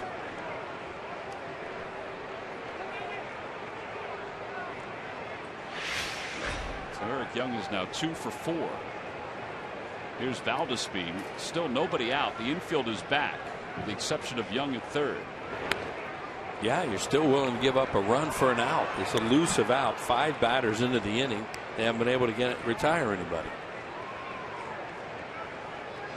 And all started with an error. A couple of walks mixed in.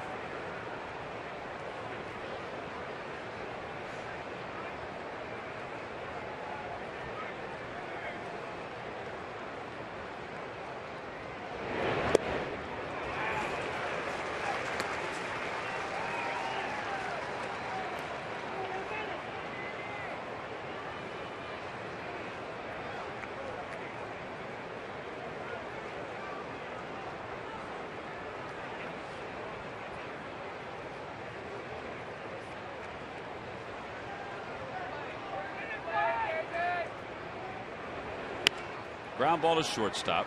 Run will score. Valdespin thrown out. He'll get an RBI, his second one on a ground out. It's a 7-5 game. That was a really good out, not only because they got an out, but because he hit it to the left side, and the runner Young at second doesn't advance to third, where a fly ball would make it a 1-run game.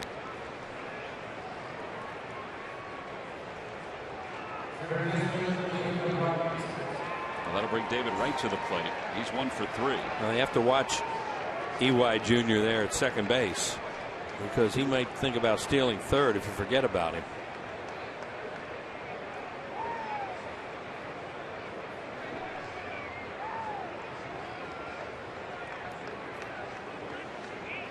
Chase Utley's kind of coasting in behind him a little bit. He's a cover guy.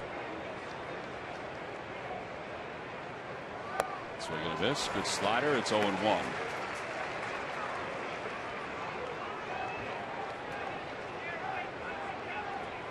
Wright has an infield hit today.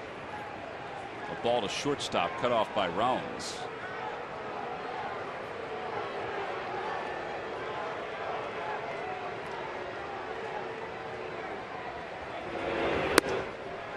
A good sequence to that point.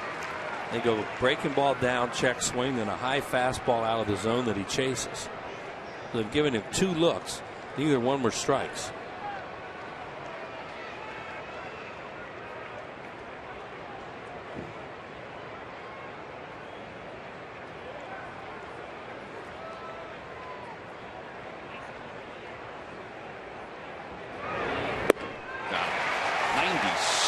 According to the gun. 2 outs here in the 7th. That was a really good 2-strike fastball, too, because it's not right down the middle. He tried to go out, well, it did at the end. It kind of ran back a little bit. But still, David Ray was defensive there because of the first 2 pitches. Well, now he needs to get one more out. Marlon Byrd. Byrd is 1 for 3. Singled his first time up. Hit one sharply his last time that Ben Revere caught in center.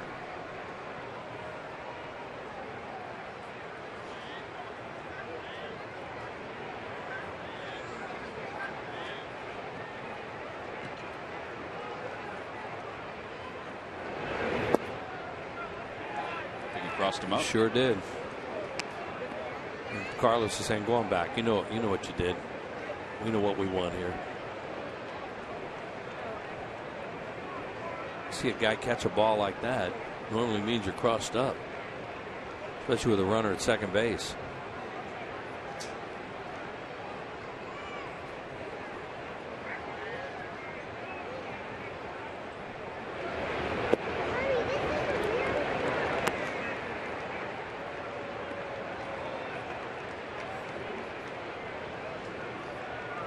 Counting last night, 6 come from behind wins in Philadelphia, tied for the most on the road by one team over another.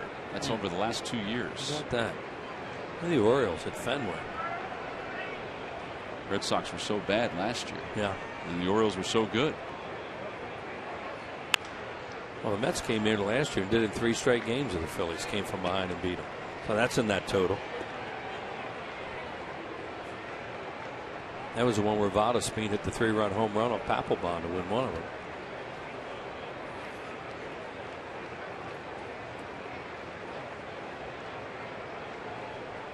Two and 1 to Marlon Byrd.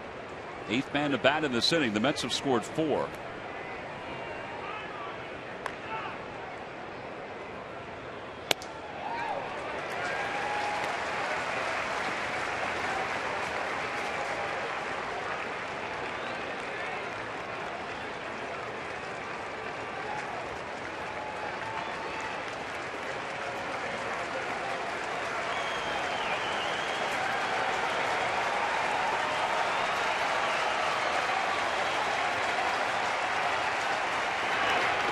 In the dirt, Ruiz fortunate that the ball hit Byrd, because if it didn't, it may have shot to his left, and who knows, Eric Young could have gone to third. Not that it is a huge deal with 2 outs. Yeah, it's a breaking ball, and talk about it all the time. The catchers are taught breaking ball, you call it, anticipate it going the opposite direction.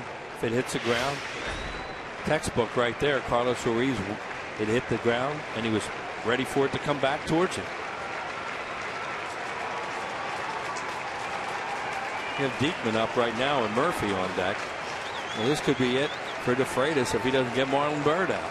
And you use 3 guys in this inning.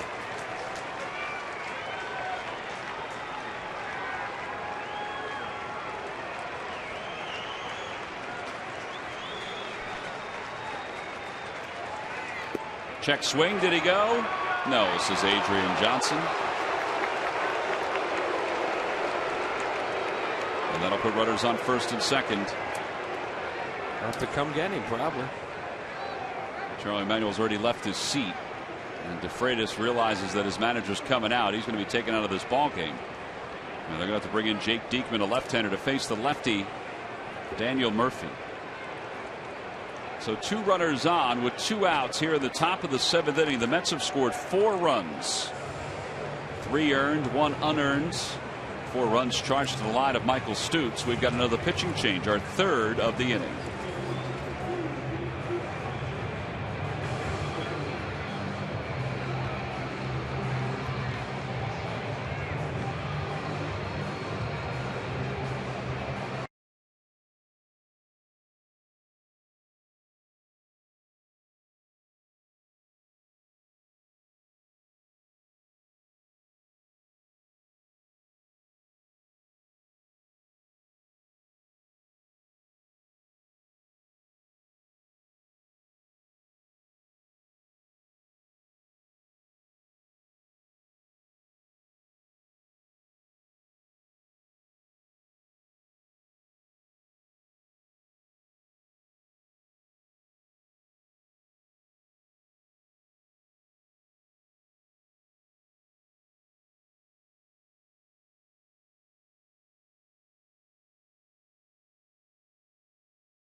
Here at the top of the 7th inning. Reminder, the Phillies Baseball Academy is open for boys and girls aged 6 to 14. 13 different locations, many weeks to choose from. Call 610-520-3400 or go to philliescamps.com for more information.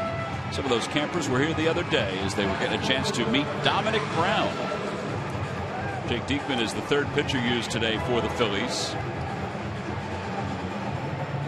Michael Stutz started the inning after Jonathan Pettibone left with an apparent injury, then DeFreitas.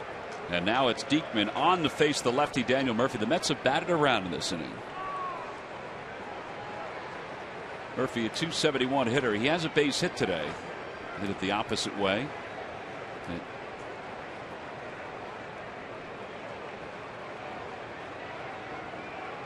First pitch is inside, 1-0. Game was nice and smooth and rolling along, and at this point this half inning has gone 26 minutes with all the pitching changes that it had to make plus the injury. 40 total pitches to this point. Outside corner, and it's 1-1. Charlie would say unreal, and that's what Murphy just thought of that pitch. Really? There's no way that was a strike.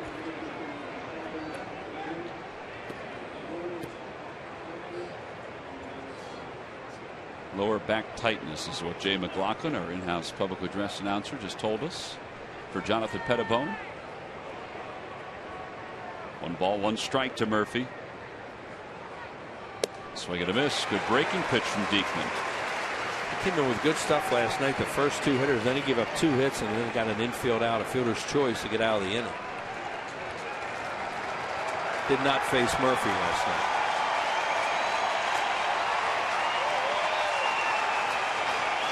Do not have to throw him a strike right now, the way he just chased that slider. That was too good a pitch with 2 strikes.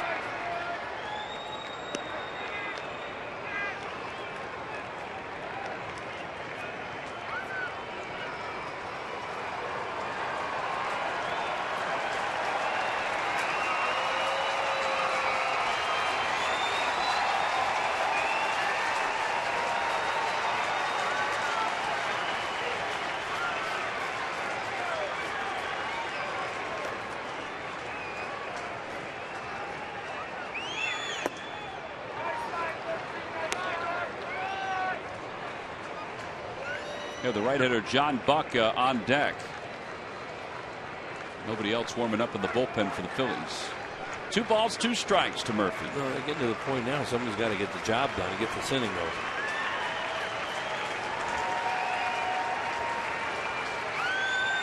And a called strike 3. 97 on the outside corner. And Diekman finally puts an end to the top of the 7th inning. The Mets scored 4 runs. 3 of those runs are earned. The other one is unearned. Time to stretch and breathe a sigh of relief as Murphy may be thrown out of this ball game as we go to the bottom of the 7th.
question answer. All right, Wheels, here we go. Here are the questions. Who are the 2 Mets in franchise history that played all 162 games in one season? Yeah, honestly, I got out of whack with this, missing it for one night, and I was over socializing with former skipper Fregosi, and I forgot all about thinking of it. All right, is somebody here today? No, neither one are here. Well, I don't know. I haven't seen either one of them. How about an era? One was the 70s. The other one was the 90s, 2000s. Neither one began their careers with the New York Mets. Oh, man. That doesn't really help at all. I don't know this. All right. I haven't had. I'm not making excuses, but I didn't think about it. They both had very distinct Nicknames. No. Oh. The way they approached their at bats, whether it be their stance or what they wore, they were very distinct. Keith Hernandez. No, that's not. That's really not a great hit. I thought maybe you would get it. Felix Millan and John Olerud. Oh, come on. Millan used to choke up all the way. Yeah, and Olerud with the helmet. Yeah. All right. I didn't really help you at all, did I? So that's a tough question. I don't know that if I thought about that for the last hour and a half, I could have gotten it. Josh Edgin is the new pitcher for the Mets as we go to the bottom of the 7th inning. Jimmy Rollins leads it off. But this is for the fans, and hopefully the fans got it. Kind of enjoyed Sarge having no clue last night. Seeing him sit there and writhe like I do. And then Murph gave him an audible buzzer. Did he? Yeah, double buzzer. Murph, did you give Sarge a buzzer? What's up with that? I did indeed. I've been practicing for weeks. It was good. I thought, what was that? That was it. It was nice. Kind of like a clown car. 2-1 to Rollins. Rollins is 0 for 3. And he lines it down the left field line. Foul. Sedgin's done a really good job for them lately. Phillies really need to stop this stuff right now, the momentum, and get after him again. Yeah, because they finally have scored more than 3 runs again. And the record is very good when they score 3 runs or more. They were coasting 4 runs. Right, they were coasting in this game today until Pettibone went down. Of course, it'll be Bastardo in the 8th and Papelbon in the 9th. That's what they were trying to get to. Just took a while. Rollins lines one to center. There's a base hit. So maybe the train begins again. Chase Utley is due up for the Phils, and it's time for the Major League Notebook with Murph. Murph, take it away. All right, thanks very much, T-Mac. Brought to you by Gwinnett Mercy College. And Yankee fans got a glimpse of their captain today. Derek Jeter was at the stadium today taking batting practice and some ground balls. The shortstop has been rehabbing his ankle down in Tampa, away from the team. But he said he got tired of the day-to-day down there. He just wanted to get a chance to get back to New York, so he did that, but still no timetable for his return. And when will Bryce Harper return to the Washington Nationals, guys? Well, that depends on who you ask. His manager, Davey Johnson, said he expects Bryce to begin his rehab assignment on Tuesday of this upcoming week. But when you ask Bryce Harper, he said, well, I don't think I'm going to be ready on Tuesday. Maybe Wednesday or Thursday I'll be ready. So reporters went back to Davey Johnson, and Davey Johnson said, well, let's be clear. It's not up to Bryce. It's up to me when he starts that rehab assignment. So I'm putting my money on Tuesday, guys. Take a look at that. Yeah. That's funny, though. What would an extra day do? 1 or 2 days. 0-1 the count. Swing and a miss. It's 0-2. There's always been certain guys in the game that knew exactly when they were going to be ready to do something, more than the medical staff. I'm sure Davey, being from the old school, when they told you what to do and you did it, exactly, just decided, I'll handle this. Didn't think he was one of those guys that would be that way. Oh, yeah. No. Not Davey, you mean Harper? Harper. Yeah, well, maybe he just had a brain cramp. Utley swing and a miss. So Utley struck out 3 times today. And there's 1 out here in the bottom of the 7th. Michael Young is coming to the plate. Young is 2 for 3. Homered his last time. Right now, left-handed hitters career 205 off edge and 286 this year. You mentioned since he's been back, they say he's been pitching very well. Their bullpen overall has been spectacular for the last few games. So had their starters up until today.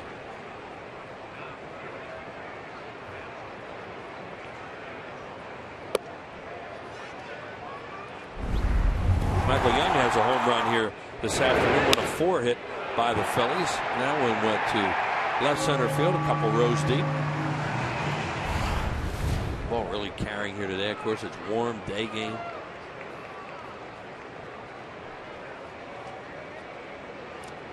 Phillies need to get 6 more outs to win game 2. There are times that doesn't sound like much, and there are times when it does.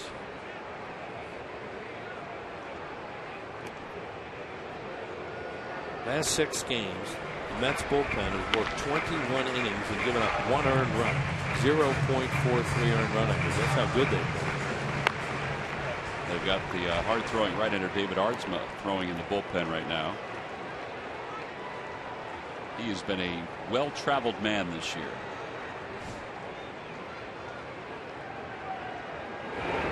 In the dirt, and Buck keeps it in the area.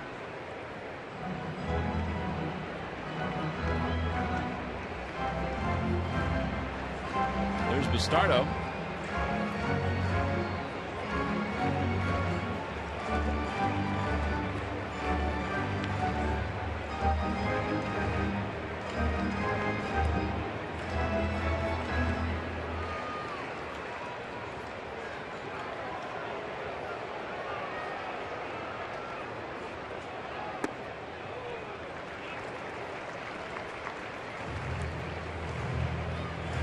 Pretty good running count right now if you want to try it. This is not a run on the count situation. This would be a true hit and run if they do it.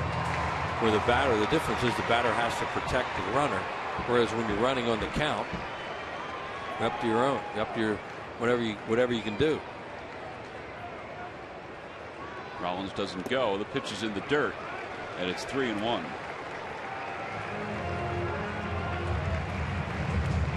Howard, who's had a great day offensively, is on deck.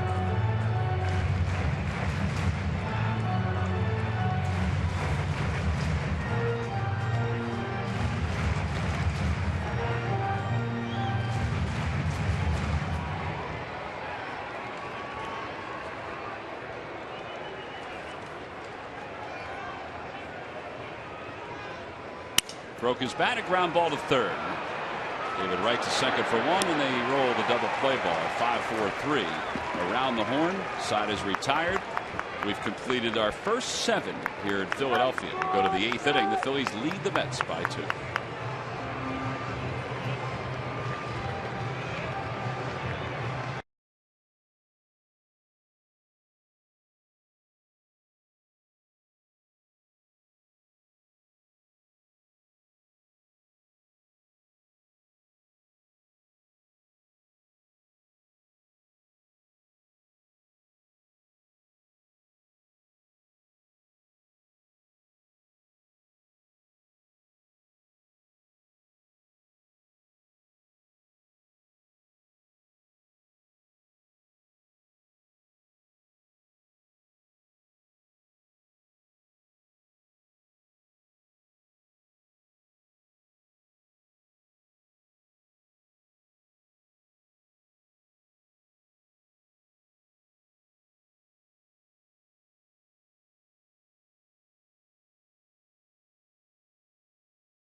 It's not worth building. Buy the Pennsylvania Lottery. Benefits older Pennsylvanians every day. And buy Dodge. Visit Dodge.com or your local dealer today. Well, the Fanatic doing a little dugout dancing with 2 of his favorite friends, as Antonio Bastardo will take over here in the 8th inning.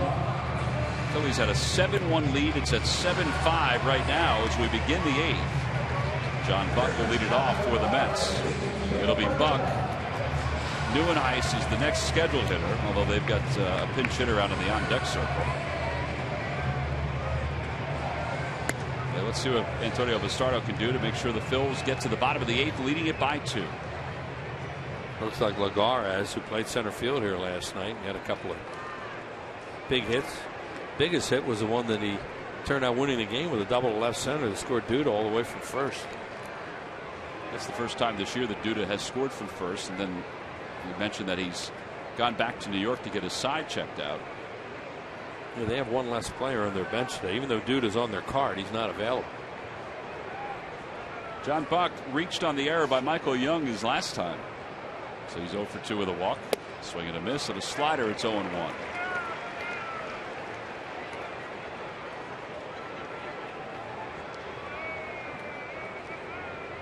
Now let's see the line score. Phillies comfortably on top going to the 7th.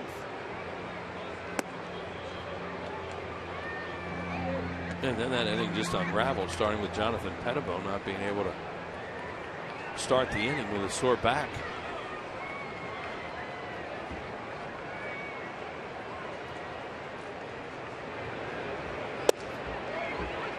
At the knees, and it's 1-2 to Buck.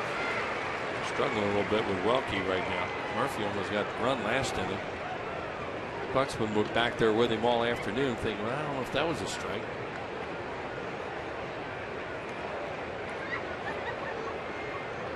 Got him. Buck just broke his bat when he slammed it down. He did. And what a way. And now he slams it down again. Yeah, the umpires aren't going to be happy about this if he thinks that's towards him. Which it really is, but it isn't.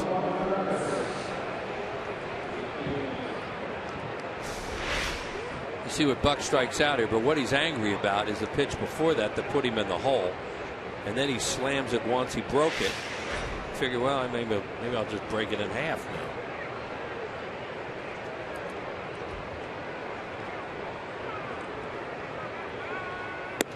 First pitch is on the outside corner. It's 0-1. Lagares pitch hitting for NYN hitting .234. He does have a home run and 5 runs batted in. Good slider today. Yeah, he does. This guy's showing no signs of making contact with it. You think you'd throw him another one?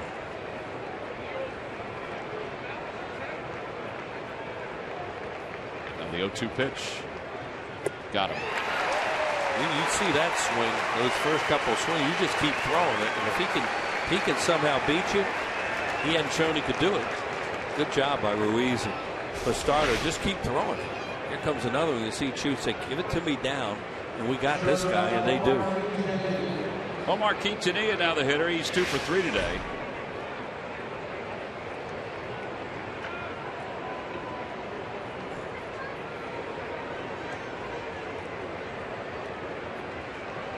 Andrew Brown has come out of the on-deck circle.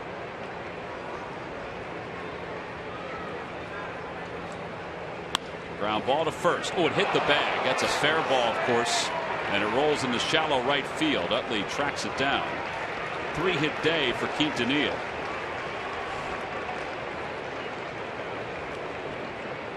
If Howard was going to be able to make the play, he dove for it, but he never had a chance because Tom Souza hits it back. Watch Howard here. He has it lined up.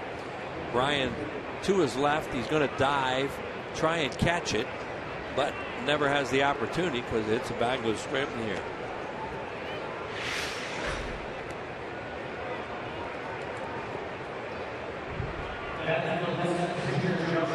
Scott Rice is in the bullpen. He's going to come on after Edgin is pinch hit for by Andrew Brown. Brown, .235 hitter in the big leagues with a couple home runs and 3 RBIs. He was tearing it up down in AAA at Las Vegas. 41 RBIs in the first 40 games at AAA. Yeah, he said he's hit a couple bombs up here.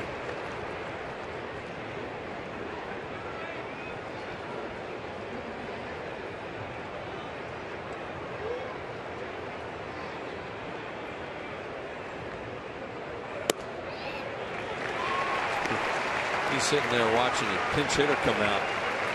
in Lagares, and he sees slider after slider, maybe thinking that's what they're going to do to me because I'm right-handed too, and they go fastball to him.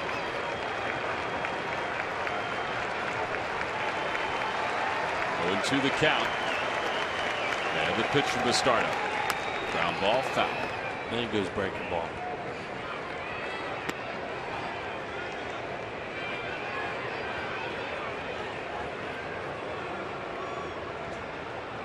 One ball out of the strike zone in this inning. 10 strikes. They're going to chase him a few too because he's made quality pitches. Coming to an end of a beautiful day here in South Philadelphia. The 0-2 pitch coming to Brown.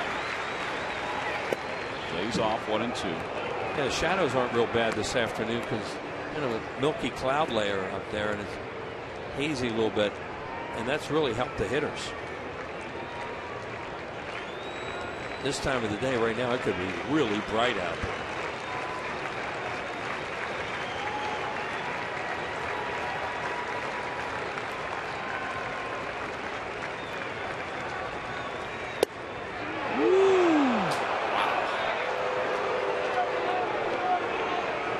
Ruiz did a really good job framing that on the inside part of the plate, or not. He pulled it back a little bit. It was quick though. Sure was. Thought it still went over a little bit of the plate.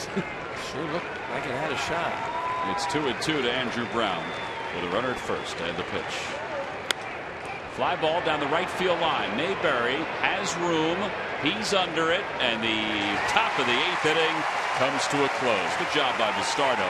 No runs, 1 hit, 1 man left. He picked up a couple strikeouts along the way, which means we go to the bottom of the 8th. It's still a 2-run lead for the Phils as they're hunting for some more.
Against the Chicago White Sox. Friday's Xfinity Fireworks Show.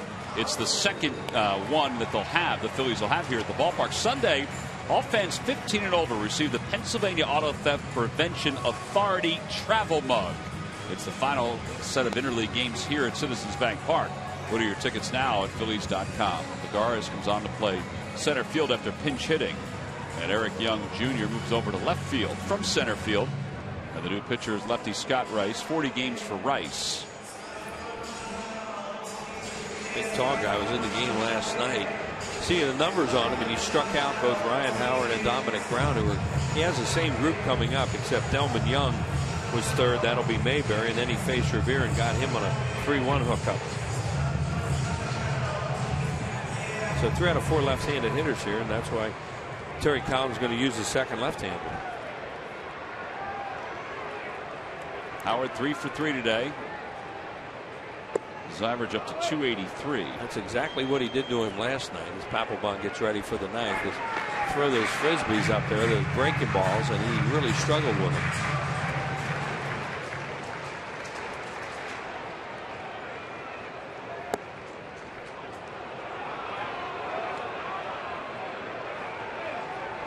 He was turning around all of a sudden. Nice couple in. Yeah, see, I thought that was a pretty good pitch. Nice strike, fastball. Now guess what he's going to In the dirt, a breaking ball. It's 1-2.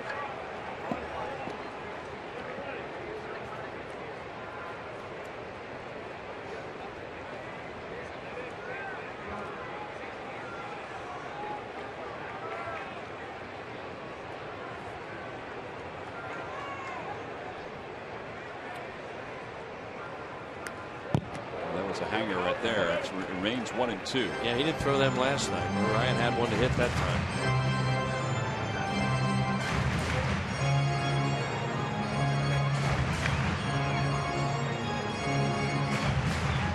41st appearance for Rice. That's tops in the majors.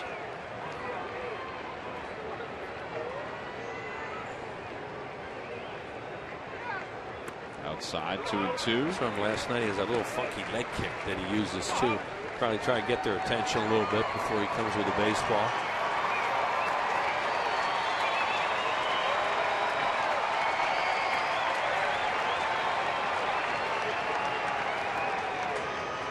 Ground ball right side. Valdez speed in shallow right. He throws Howard out, 1 out. Tomorrow these two teams will wrap up this series. John Lannon on the mound for the Phillies and Matt Harvey on the hill for the Mets. It's a 1:35 first pitch. Get some tickets if you want by going to Phillies.com. Today a crowd of 45,725, the largest crowd of the season here at Citizens Bank Park. Phillies are expecting a good crowd again tomorrow, but there are seats still available.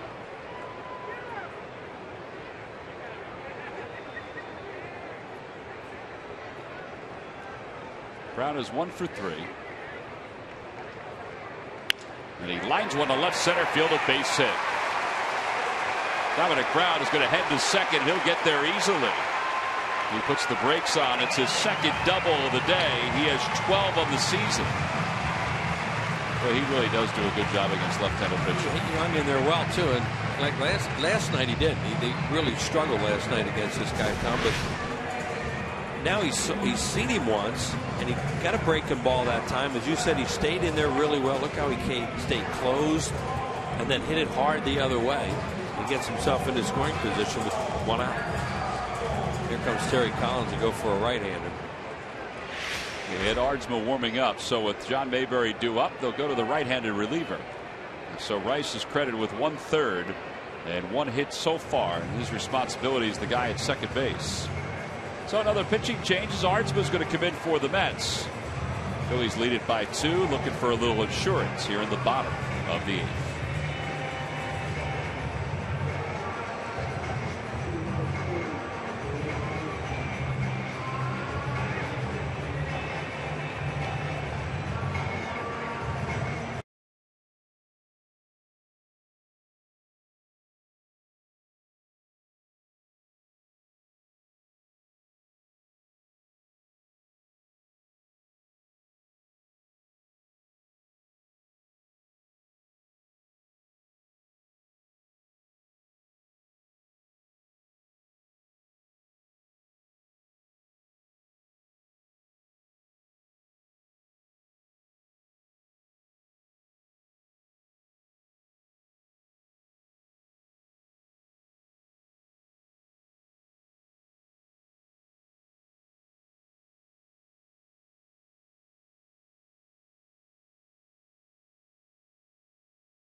details this afternoon's matchup with the Mets on Pure Auto Insurance. Presents Phillies Postgame Live.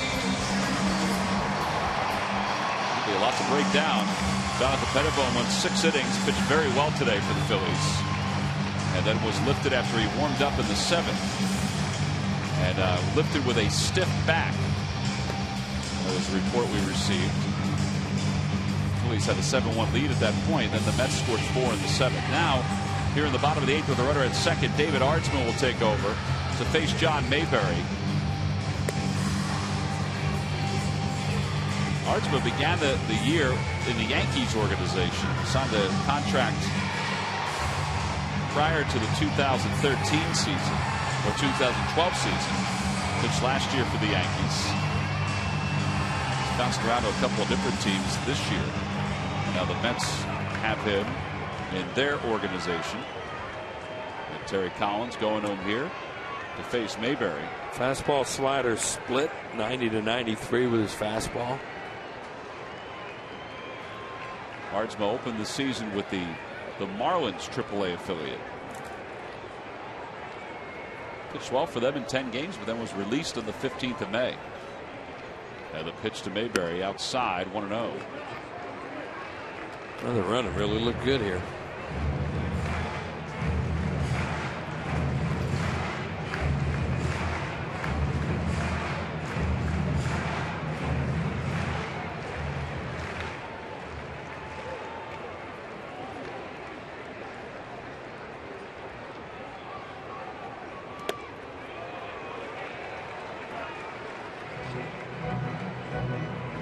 Backhanded stab by John Buck.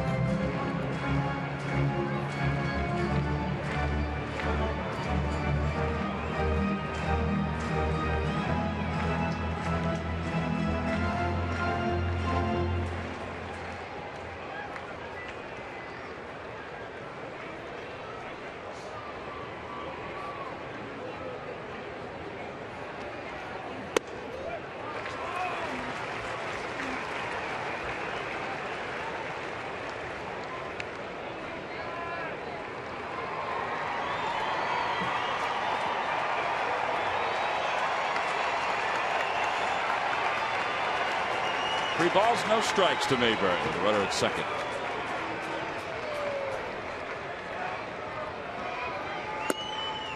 And ball 4. Mayberry was taking all the way, and that'll put runners on first and second for Ben Revere.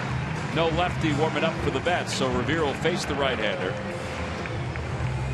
Revere is the first Philly to reach 20 stolen bases at this point in the season since Victorino had 22 in 2007.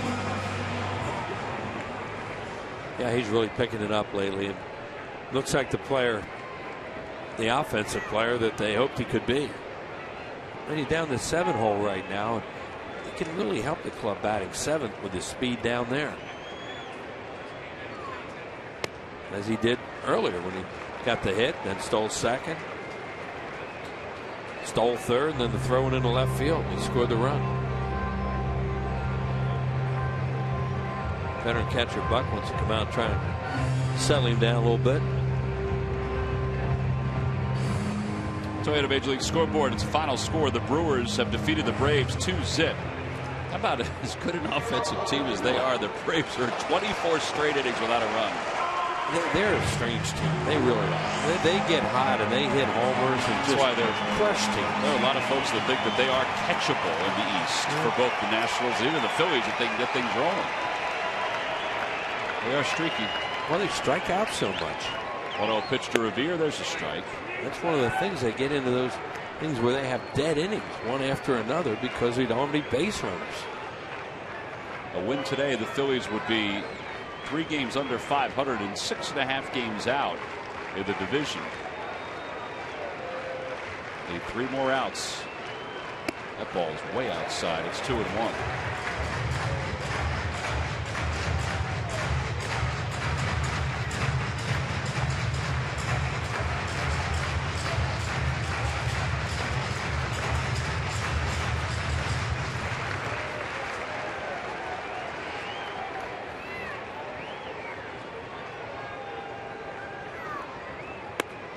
Good job. Stay off it.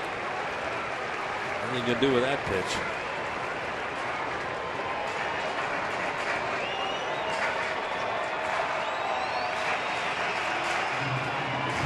Then Revere wants to really lock into something here.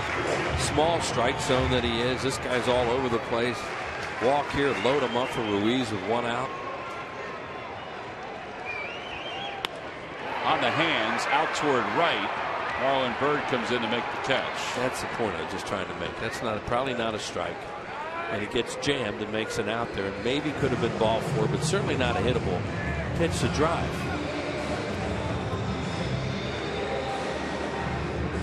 You really need to hit on the count. And here it comes running in on not even a strike. Looked like it cut a little bit on his hands. That would have been ball 4. Well, he was trying to use some body language, some English to get that ball to drop in for a hit. Well, now it's up to Ruiz with Brown at second base. Phillies lead it by 2. Franzen's come out of the on-deck circle.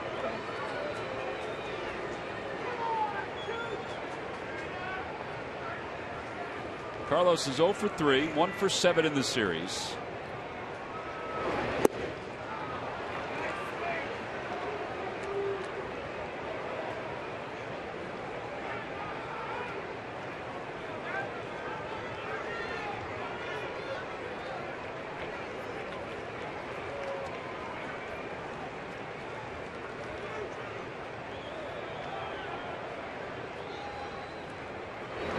Ground ball toward the middle. Over to his left is Quintanilla. What a room service hop he got on that one. And the side is retired. A fielder's choice for Ruiz. So that means we go to the 9th inning. The Phillies up by 2. They'll turn things over to Papelbon to try to close things out.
Going to the top of the 9th inning. Every time the Phillies pitchers retire, the opposition 1, 2, 3, and they'd love for Papelbon to do that right here in the 9th inning. Comcast will make a contribution to Phillies charities.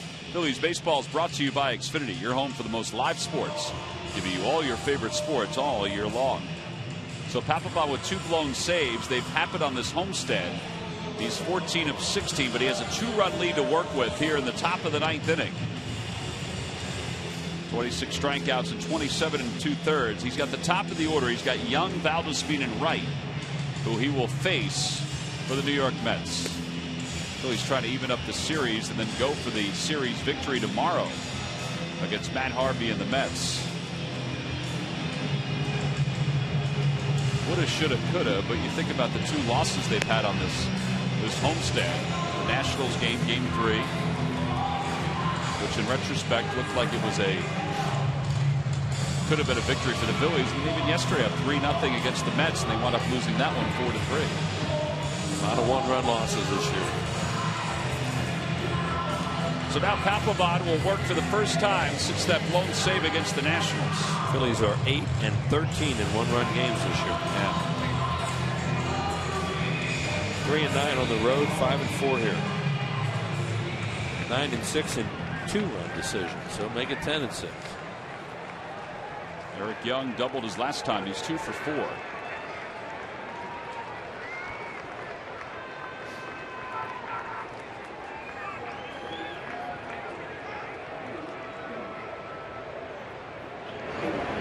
Papelbon delivers a strike. It's 0-1.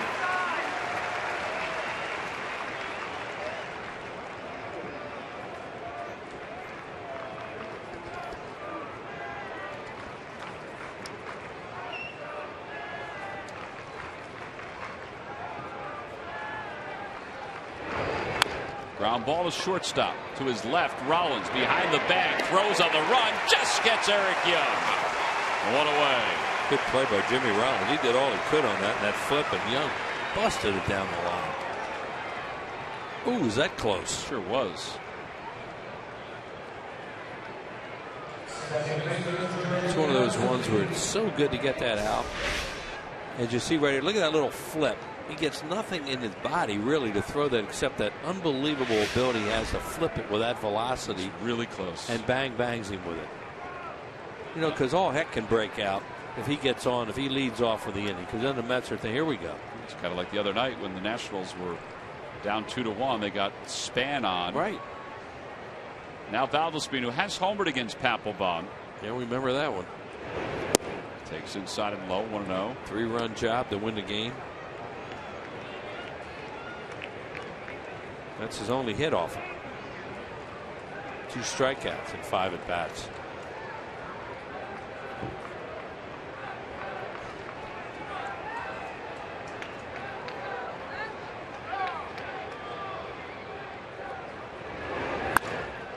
Well, he's got 2 hits against him and 2 home runs. That's going to be a long one.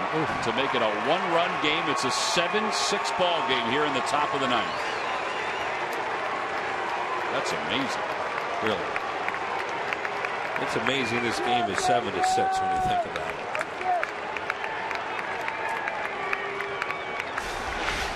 Now you got to deal with Wright. Look like a fastball. Oh my.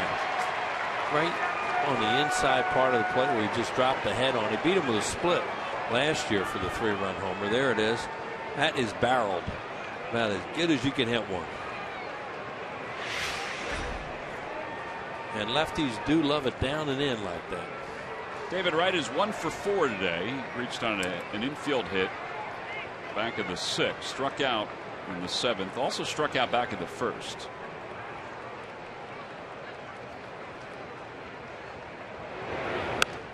Out of play, 0-1.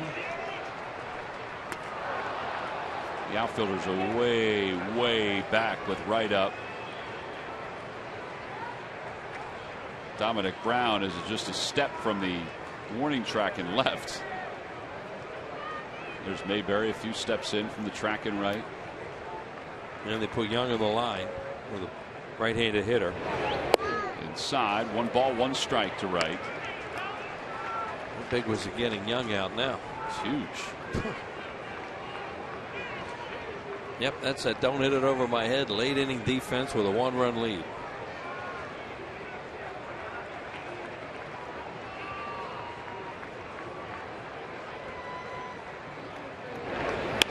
Over to third. Michael Young was playing that way and he can't handle it. Wright is safe at first. Well, that's where they had him on the line, so to prevent an extra base hit. And I would think that's got to be another error. Yeah, the ball's hit hard down near the line, but he gloves this. See, he's on the line, and that was the idea. Yeah, got to make that play. Doesn't have to go that far because of where they have him. He goes to backhand it, and it hits the glove. That's a fair ball. And David Wright is a sneaky base stealer, too. We only got to be careful now he doesn't steal and get in the scoring position. Here's Marlon Byrd. He does not have a hit in his career against Papelbon. The Mets have Bobby Parnell and Carlos Torres throwing in their bullpen. Bird hits it to right field. Mayberry over toward the line. He should get there, and he does. 2 outs. Big out there without David Wright advancing, too. Wright's 12 out of 13 in stolen base attempts.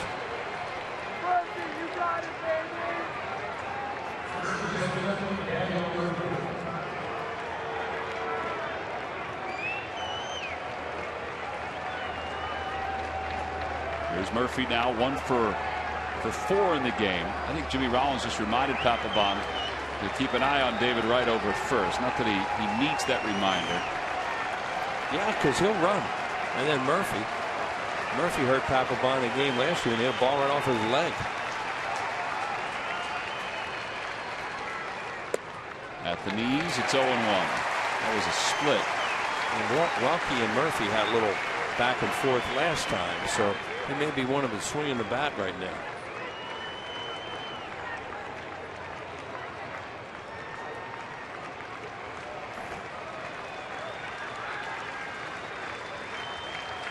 There goes Wright, went and stopped, and the ball is fouled at the plate. It's 0-2. He started to go. Sure did. I really thought he'd try and run. Seen him steal bases before. There he goes, and then decided no. Papelbon throwing off speed here so far to Murphy. A little more than 45,000 on hand this afternoon. Game 2 of this series between the Phillies and the Mets. Phillies had a 7-1 lead. It's been whittled down to 1. It's no balls and 2 strikes to Daniel Murphy. Right goes the pitch. Ground ball through the hole at shortstop into left center field. Wright's on his way to third. They're waving him home. Revere bobbles, and the game is tied. Oh, my. See that coming. That's awful. The third blown save of the series, or I should say of the homestand for Papelbon. That's just... Figured David Wright was going to run. He did, and it draws Rollins to the bag, and the ball goes through. They really needed Brown to field that thing. Absolutely. Because he has the better arm, and they would have stopped him at third with Tuffle. Here we go. See Rollins, that's an out. Game's over. But Brown has to take charge there, or Revere has to... I don't know. He was going to wave him anyway, I think Tuffle was, and test his arm. Well, I think if Brown had gotten to it, now Brown would have had a backhand. No, I mean Revere. Oh, yeah, absolutely. I agree with you on that. Absolutely. These games are just... You got to see him to believe it. John Buck is the hitter. It's a 7-7 game. Running 0-2 there. No doubt that he was going to run.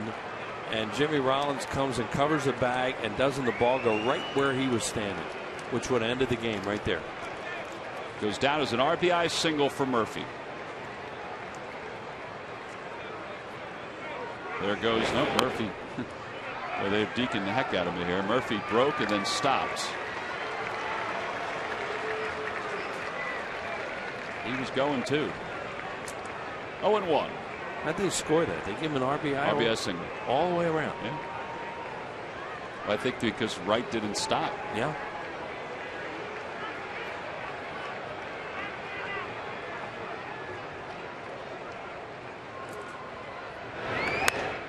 Popped up. Ruiz will give it a look, but it's back into the Diamond Club seats. And it's 0-2. Papelbon had been perfect on the year.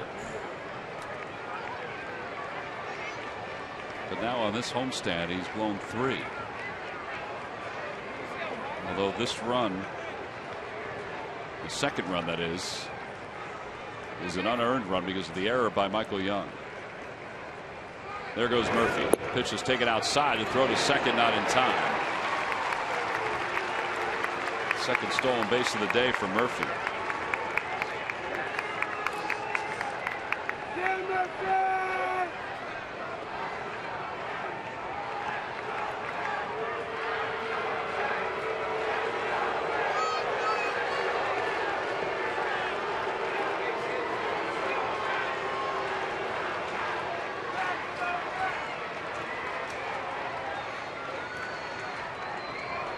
One ball, 2 strikes.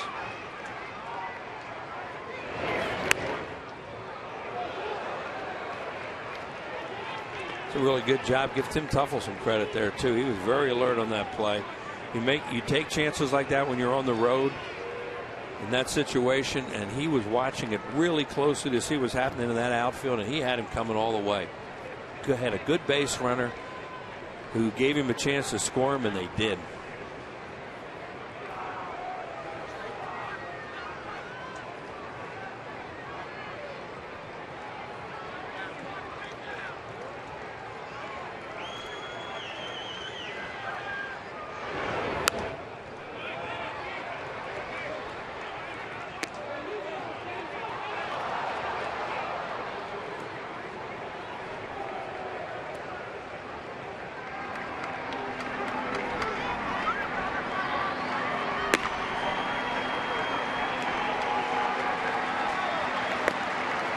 Torres is number 52. Parnell is number 39.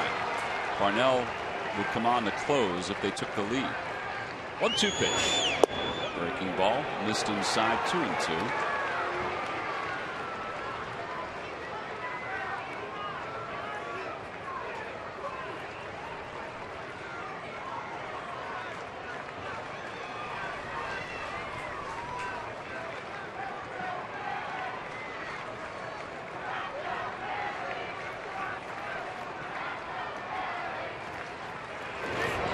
Ground ball to third. Michael Young has it. His throw across the diamond in time. Side is retired, but the Mets scored 2 more here in the top of the 9th inning to tie this ball game up. David Wright scored all the way from first on a base hit from that guy. So now we go to the bottom of the 9th inning. The Phillies with a chance to win it.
And not always in the positive way. The Phillies led it 7-1 going to the top of the 7th inning against a New York Mets team that had the worst team batting average in the National League. Well, they've scored 4 in the 7th and then 2 more in the 9th. 1 earned, 1 unearned. Jonathan Papelbon with his 3rd blown save in this homestand. He allowed the home run to Valdez-Speed,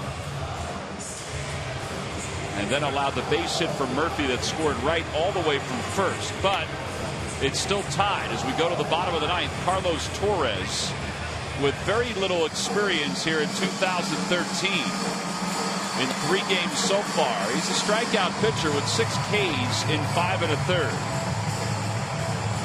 And he's on to face a pinch hitter, Kevin Franzen, and then the top of the Phillies order.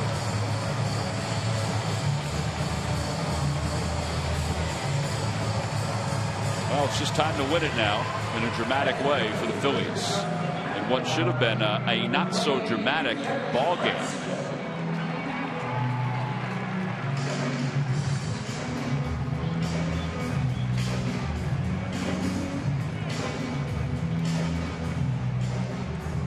Phillies really down to pitching problems too.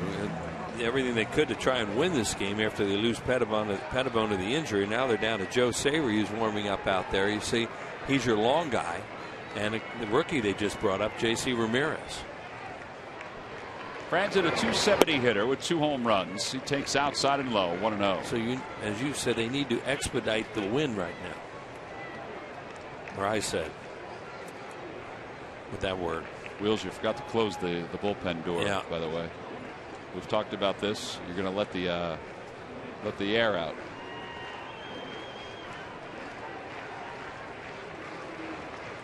David Wright guarding the line and pretty deep in the outfield.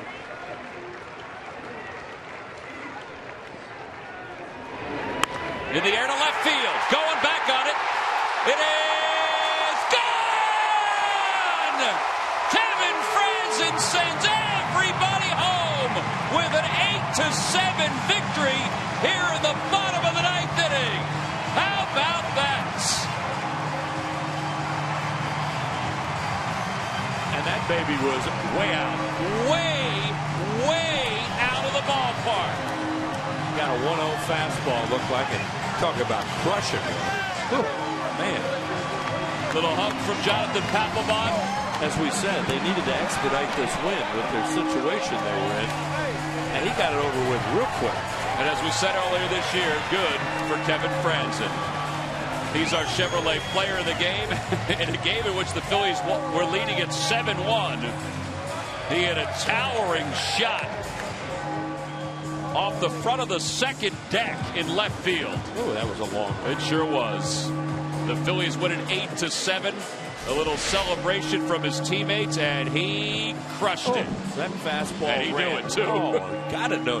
That baby ran right into his wheelhouse, and he just crushed that thing way out to left. Here it is, good stride, stayed back, loaded up, and got a fastball middle in 1-0. No doubt. The only doubt on that one was how far it was going to go. So Kevin Franzen's walk-off home run makes this crowd of 45,000 plus feel a little bit better. And he's down on the field with Murph. Murph, take it away. Yeah, I think everybody's feeling just a little bit better. I know this guy is. Sometimes you only get one chance in a game. You certainly make the most of yours, Kev. Well, I try to. Luckily, I've seen him since high school. You know, we're from both from the Bay, and I faced him in the playoffs. You know, coming, we were 17 years old, so had good history with him, and he's a good pitcher. And I got fortunate right there because obviously you guys know I'm not.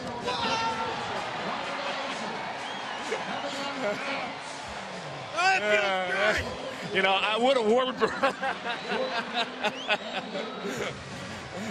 There we go. Let's finish it up. Yeah, there we go. I thought about warning you on that one, but you and I have a history, so. What are you talking about? All right, listen to me. Earlier, Charlie Manuel earlier this week said that you're his best hitter off the bench. You're not going to get as much of a chance to start with Chase Utley back, but just how important are those words and doing that kind of thing right there? I guess, pinch hitting is just, it's for the team. You're trying to do something for the team. I'm not trying to hit a home run right there because that's not me. I'm trying to get on base. Jimmy's behind me. Chase right after that. My goal is to get on base, and fortunately, we got the win on that. Wow, yeah. Before I let you go, Pap was out there giving you the hug. I mean, obviously, it's been a tough week for him, but you guys have been able to pick him up twice, and he's been so good this season. He's been so unbelievable. That's all you have to say. What did he have to say to you? I can't say it, but I'll tell you right now, people around here are starting to see that about him. He's been out there every day and busting his ass. And tell you what, we're not where we are right now without him saving those ball games earlier. And, we're fortunate to have someone so great like him to be there. And I'll give him the ball in the ninth anytime, any day of the week. And they'll probably give you the bat anytime, any day of the week. You have a nice job. Guys, we'll send it back upstairs. All right, Murph, thank you very much. It was a nice way to end what was a laugher at one point, and then not so much later on. Freddie Galvis, as quick as a cat. Can he get to him? Yes, he can.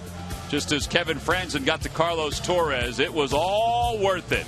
This down-and-in fastball, and he drove it deep out of the ballpark here at Citizens Bank Park to give the Phils an 8-7 victory over the New York Mets. Little celebration to take us to break.